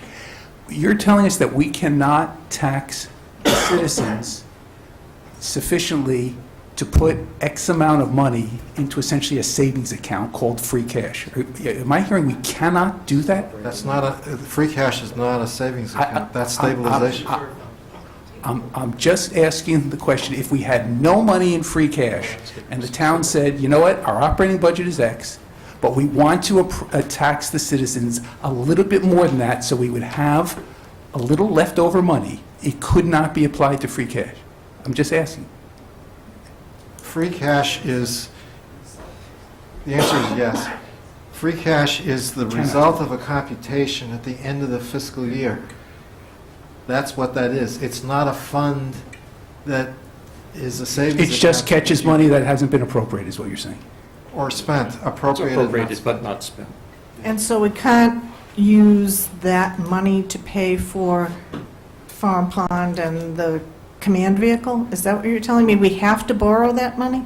No, you could appropriate it to farm. You've got 136 of levy capacity that you're not using. Right. You certainly can vote, the town meeting can vote to raise and appropriate $24,000 to be spent for this Farm Pond project. Okay. But what is being postulated here by Jeff is that he doesn't want it spent so that it would go to free cash. But if you appropriate the $24,000 out of the tax levy, you don't need to take money out of free cash. So it would stay in free cash. So at the end of the year, when DOR is looking at the books, it would have been free cash now and free cash next year. That keeps it in free cash. Do we have to reopen Article 3, or whichever is the operating budget? Yeah. See, now, then you're creating a line item for Farm Pond study of 24,000. That's in the, there's a permanent appropriation item. That's one point I would fear, based on what I'm hearing Paul say. But here's the other thing. All the budget makers on these 2 pages that on my model are labeled model number 1, even though we're on model 5, but on all these 2 pages, right, they worked very hard to stay within your guidance of 1.4%. And now all of a sudden, at the 11th hour, the 10th hour and 15 minutes, you're looking to spend another 136 grand? No, they worked hard to create that surplus. No, I know, but follow me. I think, again, the way I would look at it is you have a guidance range in your mind of what free cash you want to have at the end of the day, right? But to the extent you go below that, because you're going to take free cash and spend it on Farm Pond study, command vehicle, 21,000 of whatever the heck that thing was at CM&D, blah, blah, blah, and you use up 200 grand of it, and you go below 4%, you can still take comfort knowing 2 things. One, there's a surplus going to be generated to the tune of 136 grand, which may be a reduced levy, which okay, it's infinitesimal, but it's still, that's a win for a change. We didn't go to the full 2.5. I like the story that real estate agents can sell that for a change. They actually can say that story. I once asked that question of one of our real estate agents when we did this a few years ago. So anyway, I'd hate to see it. I don't think we're smart enough tonight at 10:15. I know I'm not. You all may be, of how to best use that. All I'm trying to do is to preserve the expectations that we've built up over some number of months. We did make a vote when we created this so-called guidance reserve that its primary purpose was for replenishing free cash, that is to bolster free cash. And so the only... Or to pay for small capital items. Okay. We're looking for a way to do that, and one way is to move these capital items into the operating budget, which you rightly point out is fraught with complication. You don't have to put it in the operating budget. I understand, You can but raise and appropriate 21,000 And- for that. We can let it fall to free cash and then appropriate that free cash to pay for the capital but items. there's no way for it to fall to free cash. All right, if what Paul's describing is if you can figure out the right mechanism the best to I've tap heard is- into this yet-to-be-finalized number All right. to pay these things, that's great. There's two I'll different live with arguments that. going on here. What I'm trying to say is, if you want to use the 136, don't take the free cash to spend the 136. Spend your levy capacity. Keep your free cash. That'll keep it in free cash, and then next year it'll be in your free cash. Peter's arguing another point, which is, don't we owe it to the taxpayers to not sock them with the full 2.5% increase? Why not give them a break? So that would just mean financing one of those items that Mary was talking about paying for out of the 136 then? Or pay for it out of free cash. No, pay for it out of free cash. Here's the other thing, the other point that I was going to make is you have free cash coming down the pipeline because you've only used 40% of the circuit breaker monies. You use the circuit breaker monies, you've anticipated a 40% reimbursement rate rather than the 70% reimbursement rate. And the last analysis I saw for this fiscal year, we were looking at a $500,000 beating of the budget on that. But that can only be used for special education, the circuit breaker. No, there's a big piece that goes turned back in, so that's the biggest slug of our turnbacks every year. No, I know it is, but Which goes into free cash. but I thought it could only be spent for No, the monies special can ed. only be spent for special ed, but Right. if the monies aren't spent, they're turned back. So what I'm saying is that even that cushion of the 30% over the 40 that you're not anticipating is a cushion. It's future free cash equivalents. That also gives you comfort that that number is going to be replenished in this little box down the bottom of the second page. Okay. Right? I know that probably is confusing you. Let me ask the question a different way, if you don't mind. The way I'm looking at this now is that the free cash is really an end result. It's not a balance, like you're saying. So we currently have, if you add up all these things, the police vehicle, the fuel accounting software, the transfer station, and the farm pond, it's $156,000, okay, total. If we take $156,000 right now out of free cash, which is the $1,175,000, it reduces it, but it actually doesn't take the full year to get the $136,000. It comes to you during the course of the year. It's what you expect the balance of surplus to be at the end of the year. So if we deplete free cash right now by $156,000, sometime in the course of before the end of fiscal 15, we will then replenish that by $136,000 if this projection in the budget is correct. If you put it to a line item. So the net effect is that we reduced our free cash position by only $20,000. No, No? because when you set your tax rate, you're not going to set it, it's going to be set 136 lower because you didn't use it. Right. I see So that money will not come in. So that's what you want to put to reserve. Ben's got a motion. All right. Ben's got a motion. I'll take a motion. All right. I might add to this, but the motion right now is that we increase our reserve fund, line 990, from the $60,000 that we approved Saturday to $195,000. The intention being that that will still be under our control next year, but if it's not spent, it then falls into free cash, giving us confidence that we can spend our current free cash balance on these capital items now. Okay, because that's my goal. Yes, is and hopefully you'll... Is to bring the debt service back down Yeah. by buying. Yeah, and hopefully you'll be very disciplined on the requests that come forward, because we're Bet. probably going to have a bunch of legal fees and I don't know what else. We'll eat that up. We look forward to dealing with those issues. You look forward to saying no. Maybe I should put it back into advisory expenses. I like the advisory one.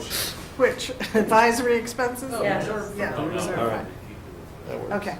All right, all in favor? Well, I'm not sure what we're discussing. Where are we doing this? where is this warrant article where we're just increasing in the budget? This was, And then we're just going to vote no action on 28. So, but then we have to amend the one where we voted on the budget. We're revoting that. Article 3. Article 3, okay, I'm with you. So Wait, just again, let's- I will tell you that the real estate agent that I dealt with, who sells a lot of properties in this town, was very excited years ago when I said, I'm going to push advisory very hard to come up with a lower than Proposition 2.5. And we did 1 year. And that person said that would help the real estate market. It's a selling point that this person could use. They didn't go, this rich town where everybody complains about the taxes, didn't go all the way to 2.5. So I throw that back at you as you make your decision. And that is happening with this motion, because there will be $1,315 Okay. left over, unused. But again, you're using an incorrect number.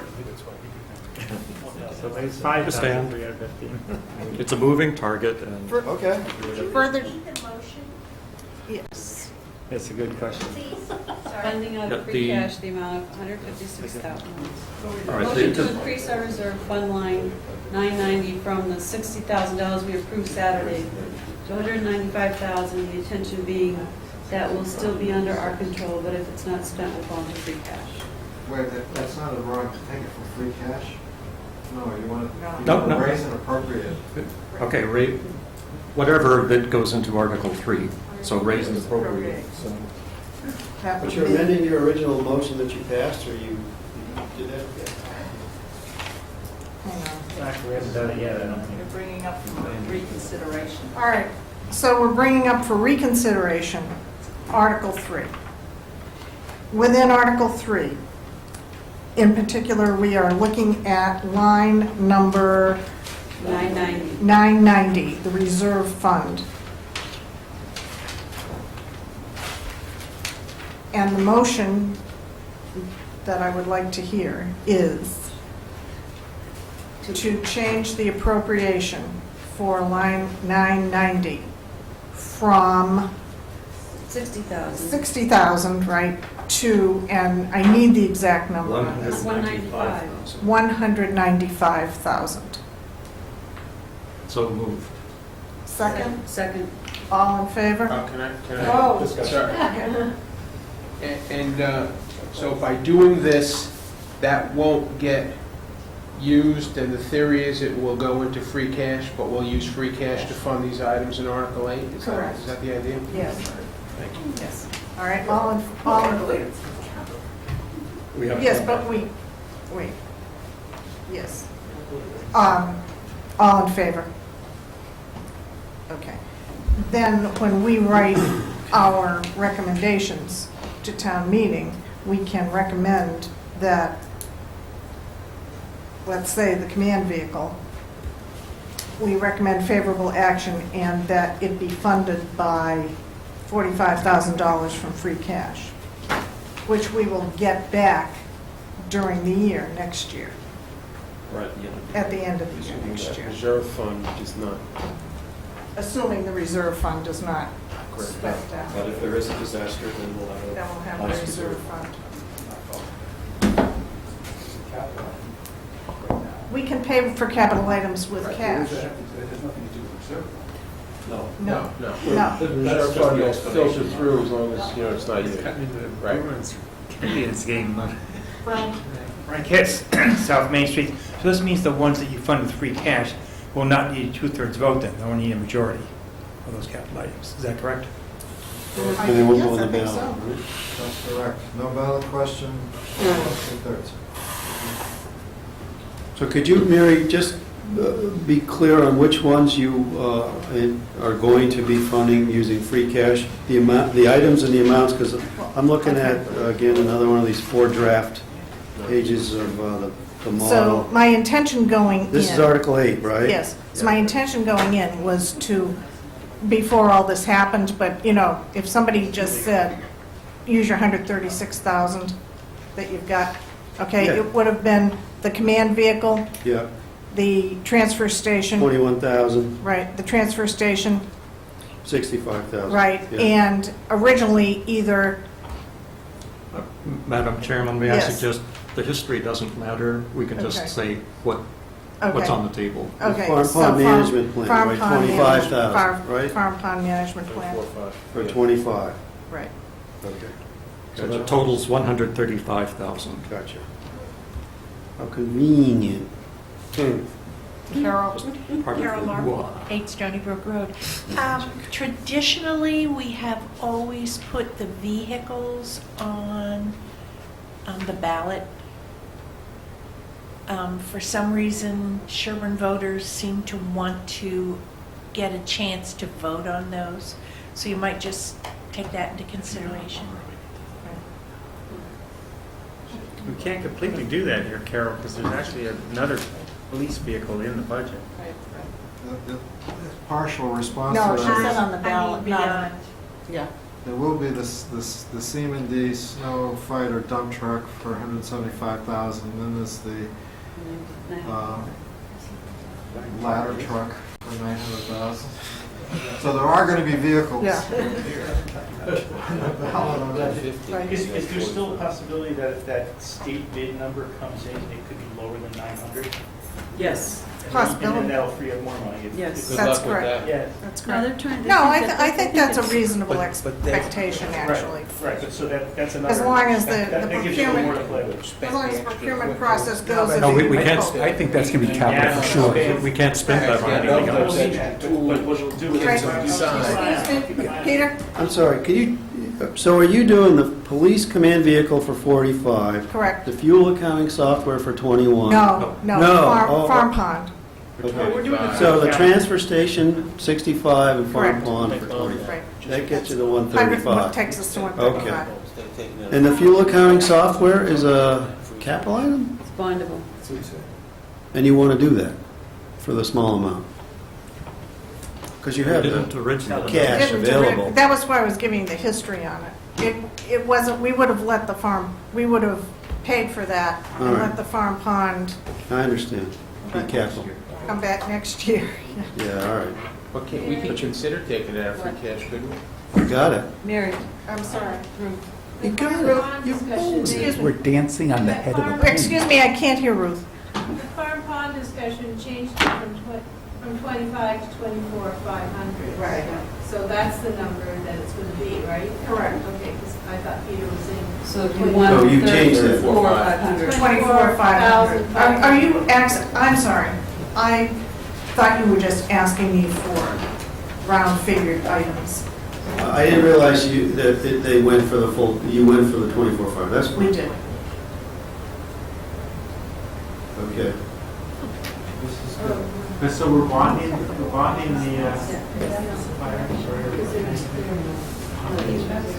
no.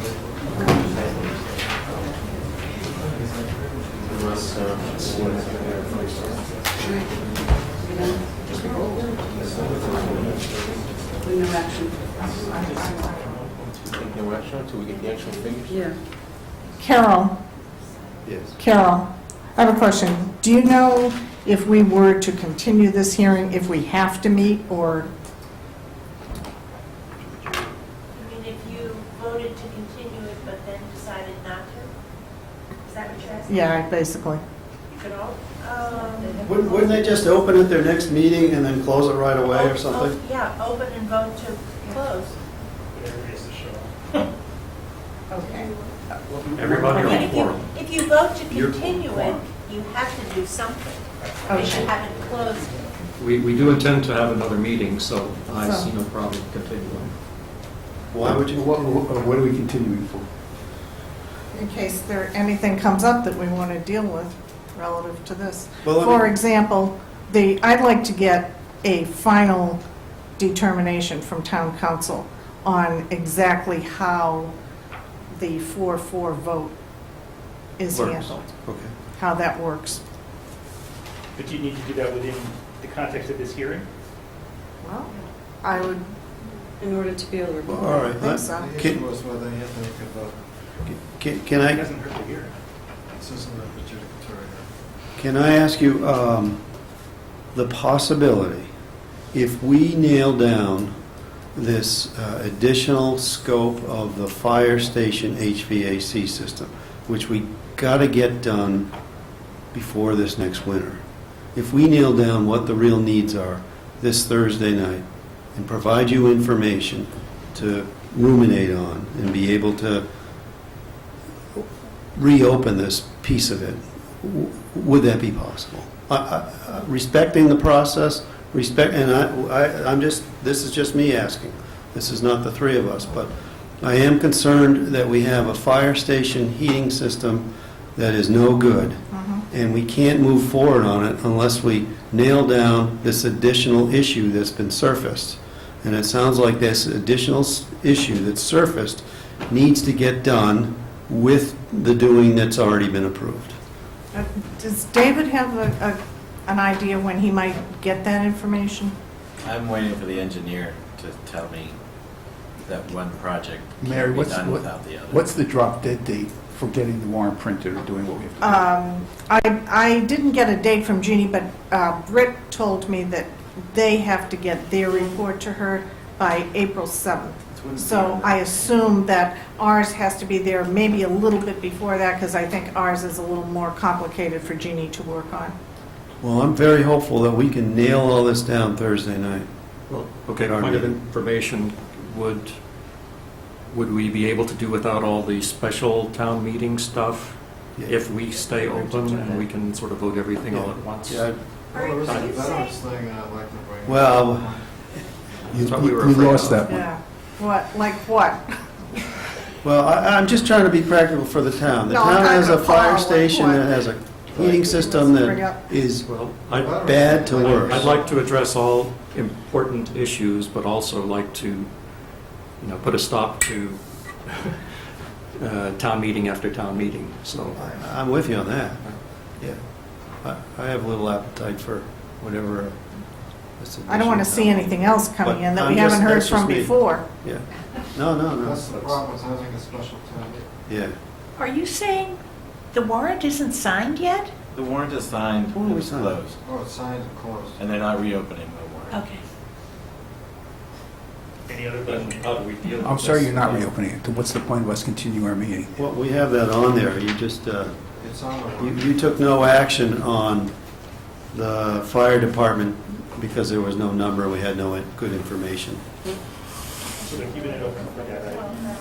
So if you're planning to keep this public hearing open until your next advisory meeting, and if we can somehow get smart and We have have our to set ducks the- in a row, Yeah, we'd have to set the date for that, because on our calendar, our next advisory meeting is not until April 16th. and I that's- see. And that's too late. That's too late. And we have to vote What is, the borrowings. I'd just like to get Yeah. some input from people. When is our next scheduled meeting right now? April 16th. It's too late. So that's too late. That's too late. We will have to schedule another meeting. So a week from Wednesday would be... thing, you said. It's too late Too because late. we have to put a ballot question. If you decide you're going to fund the fire station, and let's say it's $50,000, I have no idea what the number is, you're probably going to want to borrow that money. For that to be borrowed, we have to do a ballot question. The ballot question has to be 35 days before the election, and the town clerk can tell you when that is, but I think we were planning to do it on our meeting of April 3rd. Well, we have it on the agenda for this Thursday night as a discussion item. So, but Paul, isn't it possible that we could have a ballot item for something that we don't need voters to vote on?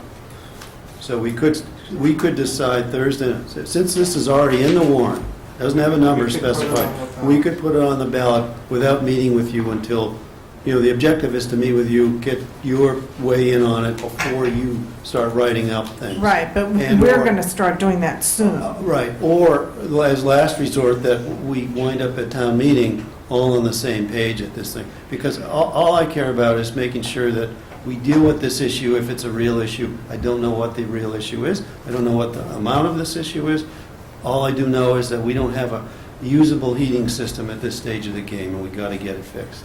And there's, and there's no danger of something we haven't heard of yet. We're not going to bring anything forward that you haven't Oh, you heard. mean for a new article? Yeah. No, I won't let him. I'll beat him up. I'll beat him It up. sounded like there was some possibility of If that. there's a special town meeting, Which, We then don't we have to want. open the warrant, and anybody can come forward. Right. And you all wanted a special town meeting for me to present this veterans thing, because you didn't Right. want to consider it. Right, because we got it at 2 o'clock in the morning, the day of the hearing. I understand, but I'd rather not wait a year in getting that program going. If we have another meeting and nothing, we don't reopen, you don't reopen the warrant, we just deal with the articles that are currently on the warrant. Yes. Okay. Madam Chairman, we could meet, have a very brief meeting Wednesday, April 2nd. That would be after their meeting and before the deadline for writing our stuff. I like that idea. So we're going to be revoting things that we've already voted on the, on the No. second? Except No. possibly this heating system. Because otherwise, the only thing I understand is if we don't do it now within the scope of what was approved at last year's town meeting, we're going to need to do it, and it's going to cost even more, significantly more. Those are the So the two things you want to deal threats I've with had. are the HVAC and the veterans. No, both. just, well, unless Paul's I really, want, veterans. all right. We already voted on the veterans thing. Yes, we We voted did. no action. Yes, we did vote on that. Voted no so- action. We voted no action on both, but Peter's making a case to reopen, but the town's going to vote, well, here's what I understand. The town can vote on both those items without a special meeting, right? Because they're on the warrant. Because they're on the warrant. The fact that we voted no action does not stop the town from voting in favor. But I So if actually that's the voted case, no action. I withdrew it because it was going to be part of a special. well, we voted no action, though. That's what we did. Yeah. So why don't you guys just, if you get more information on this important, on this The important fire station HVAC thing, thing, yeah. why don't you just say, we know they voted no action, but we didn't have a number, now we have a number, everybody here, all 120 people? Yeah, okay, I think we could That deal with okay? that, And then- right? We can make that happen. And we'll- if you wanna- We'll absolutely have our ducks in a row by town meeting, and we'll maybe That's up to bang you the guys. table for Paul's, for this veterans thing, too. All right, so that, we won't inconvenience. Whatever, but there's no meeting within town meeting at this point, you're telling those us? Not on those two things? I don't. No, No. no. Because They're on the warrant anyway. change They're on the warrant already. So, Yeah, they're already there. They're already on the warrant. all right. So we don't need another meeting. Is that correct? Yeah, Okay. we'll work through it. And when do we figure out, like, Article 28 with the amount of the free cash? That just is, or, We don't need, that's No. no action. Actually, hang on. We need a meeting ourselves, because we need to decide when we write our recommendation to the town for the capital items, we need to specify that the command vehicle, the farm pond, and the transfer station be funded by free cash. In other words, we are voting in favor of this, and that $45,000 be appropriated from free cash. So we need a meeting to do that. We could do that now, I move that. if that's good. I move that, I still think we should meet on the second myself. just to For make what? sure- Just to make sure our write-up and all our ducks are in a row. I think it would be helpful. I mean, I almost think instead of the We 16th, probably won't, what- today is what- the, What will we do on the 16th? meeting? well, there'll be things to do on the 16th. Oh, no, but I agree to the extent that in the meantime, we're all going to do our sections. That's correct. The 16th is too late to make sure that everyone agrees that the sections were done properly, where we should. Great, but we need to, we do need to vote our report. Yes, You we are should do that on correct. the second. We should have a meeting in Okay. advance of whenever our report is due. Right. So that everyone can say, yep, that sounds right, no factual errors, nobody saw Okay. anything wrong. Yeah. And then we vote our report sufficiently in advance of when we actually have to have it completed, right? So that can't be the 16th. And we leave our hearing open just because it's been so much fun. Well, why leave it open? We can open it and close it. I mean, not open it and close it, we can... Okay, so we have a meeting. All right, so we will have a meeting April 2nd. And this hearing remains open and continue to April 2nd. And I'll now take a motion to adjourn this meeting, but not the hearing. Why don't we close the hearing? I don't understand why we're leaving it open. Should we have a reason to do that? I can do that, and I'm going to. If you close it now, does it mean that you have to then re-advertise if you're going to reopen it? It would, I think. Is that correct, Carol? If you closed it and you wanted to open it again, well, I know quite frankly advisory has done that in the past over and over again. But We're not like the selectmen and the warrant, open it, open it. Whether or not it's legal, I can't actually tell you that off the top of my head. And I'm not sure if you can, even if you continue it to a date and time certain, that you don't have to re-advertise. I think it's only town meeting and some public hearings. I don't think yours falls in that. It does say on the thing that was mailed out, if necessary, the hearing will continue on such other dates as may be determined. And town council said that was legal? It's in writing. Mary, I would Yeah. suggest you that regardless of what the legal technicalities, if you plan on continuing this meeting and something substantive happened, I think we ought to be telling the voters by whatever notice we give them for our meetings what we're doing. If we don't do that, it looks a little underhand. No, we'll post an agenda. Yes. Yes, as we always do.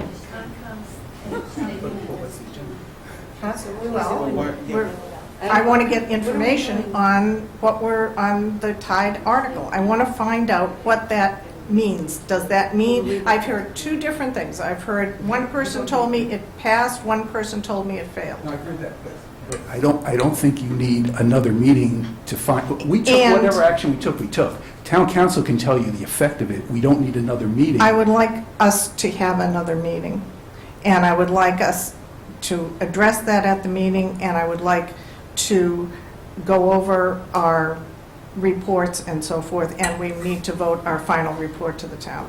That will be the agenda. But is that going to be, in addition, are we going to close this and then have another meeting? We are leaving the This hearing open. All right. To continue April 2nd. To continue April 2nd. I object to leaving the hearing open. Of course, we'll meet on the 2nd, fine with that. I just don't understand the purpose, and I'm not sure an agendaless continued open meeting is appropriate. We don't have an agendaless meeting. We have an agenda of finding out what I want to get town councils and report and distribute it to you people. Are we doing this on the 2nd now? Yes. The 7th. So just so I understand, you're not re-voting anything at the continued meeting, it's for this information purpose and for the fire department issue? That's my concern, frankly, Matt. Of what? That we're going to be re-voting things without the town knowing about it. Yeah, I think it would be bad to re-vote things. Right, well, then we may not revote anything, so.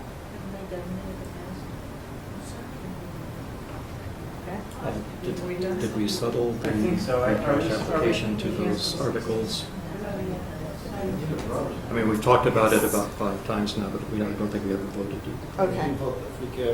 The free cash? No, no, this is the amounts.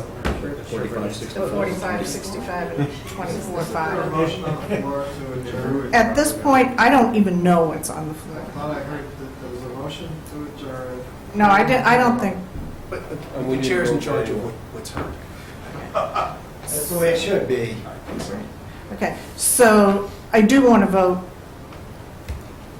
and we can do it tonight, or we can do it on the 2nd, but since we're here, the Okay, I'll take a motion on the capital items for Article 8, to fund the following items from free cash. And that would be The police department command vehicle. for $45,000. 45,000. The Transfer station, 65,000. And- Farm pond management plan, 24,500. So moved. Second? Second. All in favor? Okay. All right, so I will take a motion to close this meeting, to adjourn this meeting. Question real quick. Can you remind me what the disposition on Article 28 is with respect to the free cash and treasury? Oh, Did we vote I that don't we think need we to do did. anything? We have not. Still Right. on hold. That's a no action, but we haven't voted it yet. Okay, so I will take a motion to vote no action on Article 28. And then what is that? Second? Well, I'll Discussion? submit the article. Yeah. It's already submitted? No, we have a motion up here. Okay, second. Okay, discussion? So what is that? Yeah, it's only discussion, so what does that mean? We get the number? We don't have a number Okay. now for that. No, it's zero. Zero. Well, Russ, the way I understood it was Article 28 We're was not the day when appropriating we were running anything. the deficit, we had to figure out how to fund the deficit, but because we But don't we don't have a We deficit. don't have the, Article 28 is sort of meaningless, I think. Thank you for the explanation. all right. All in favor?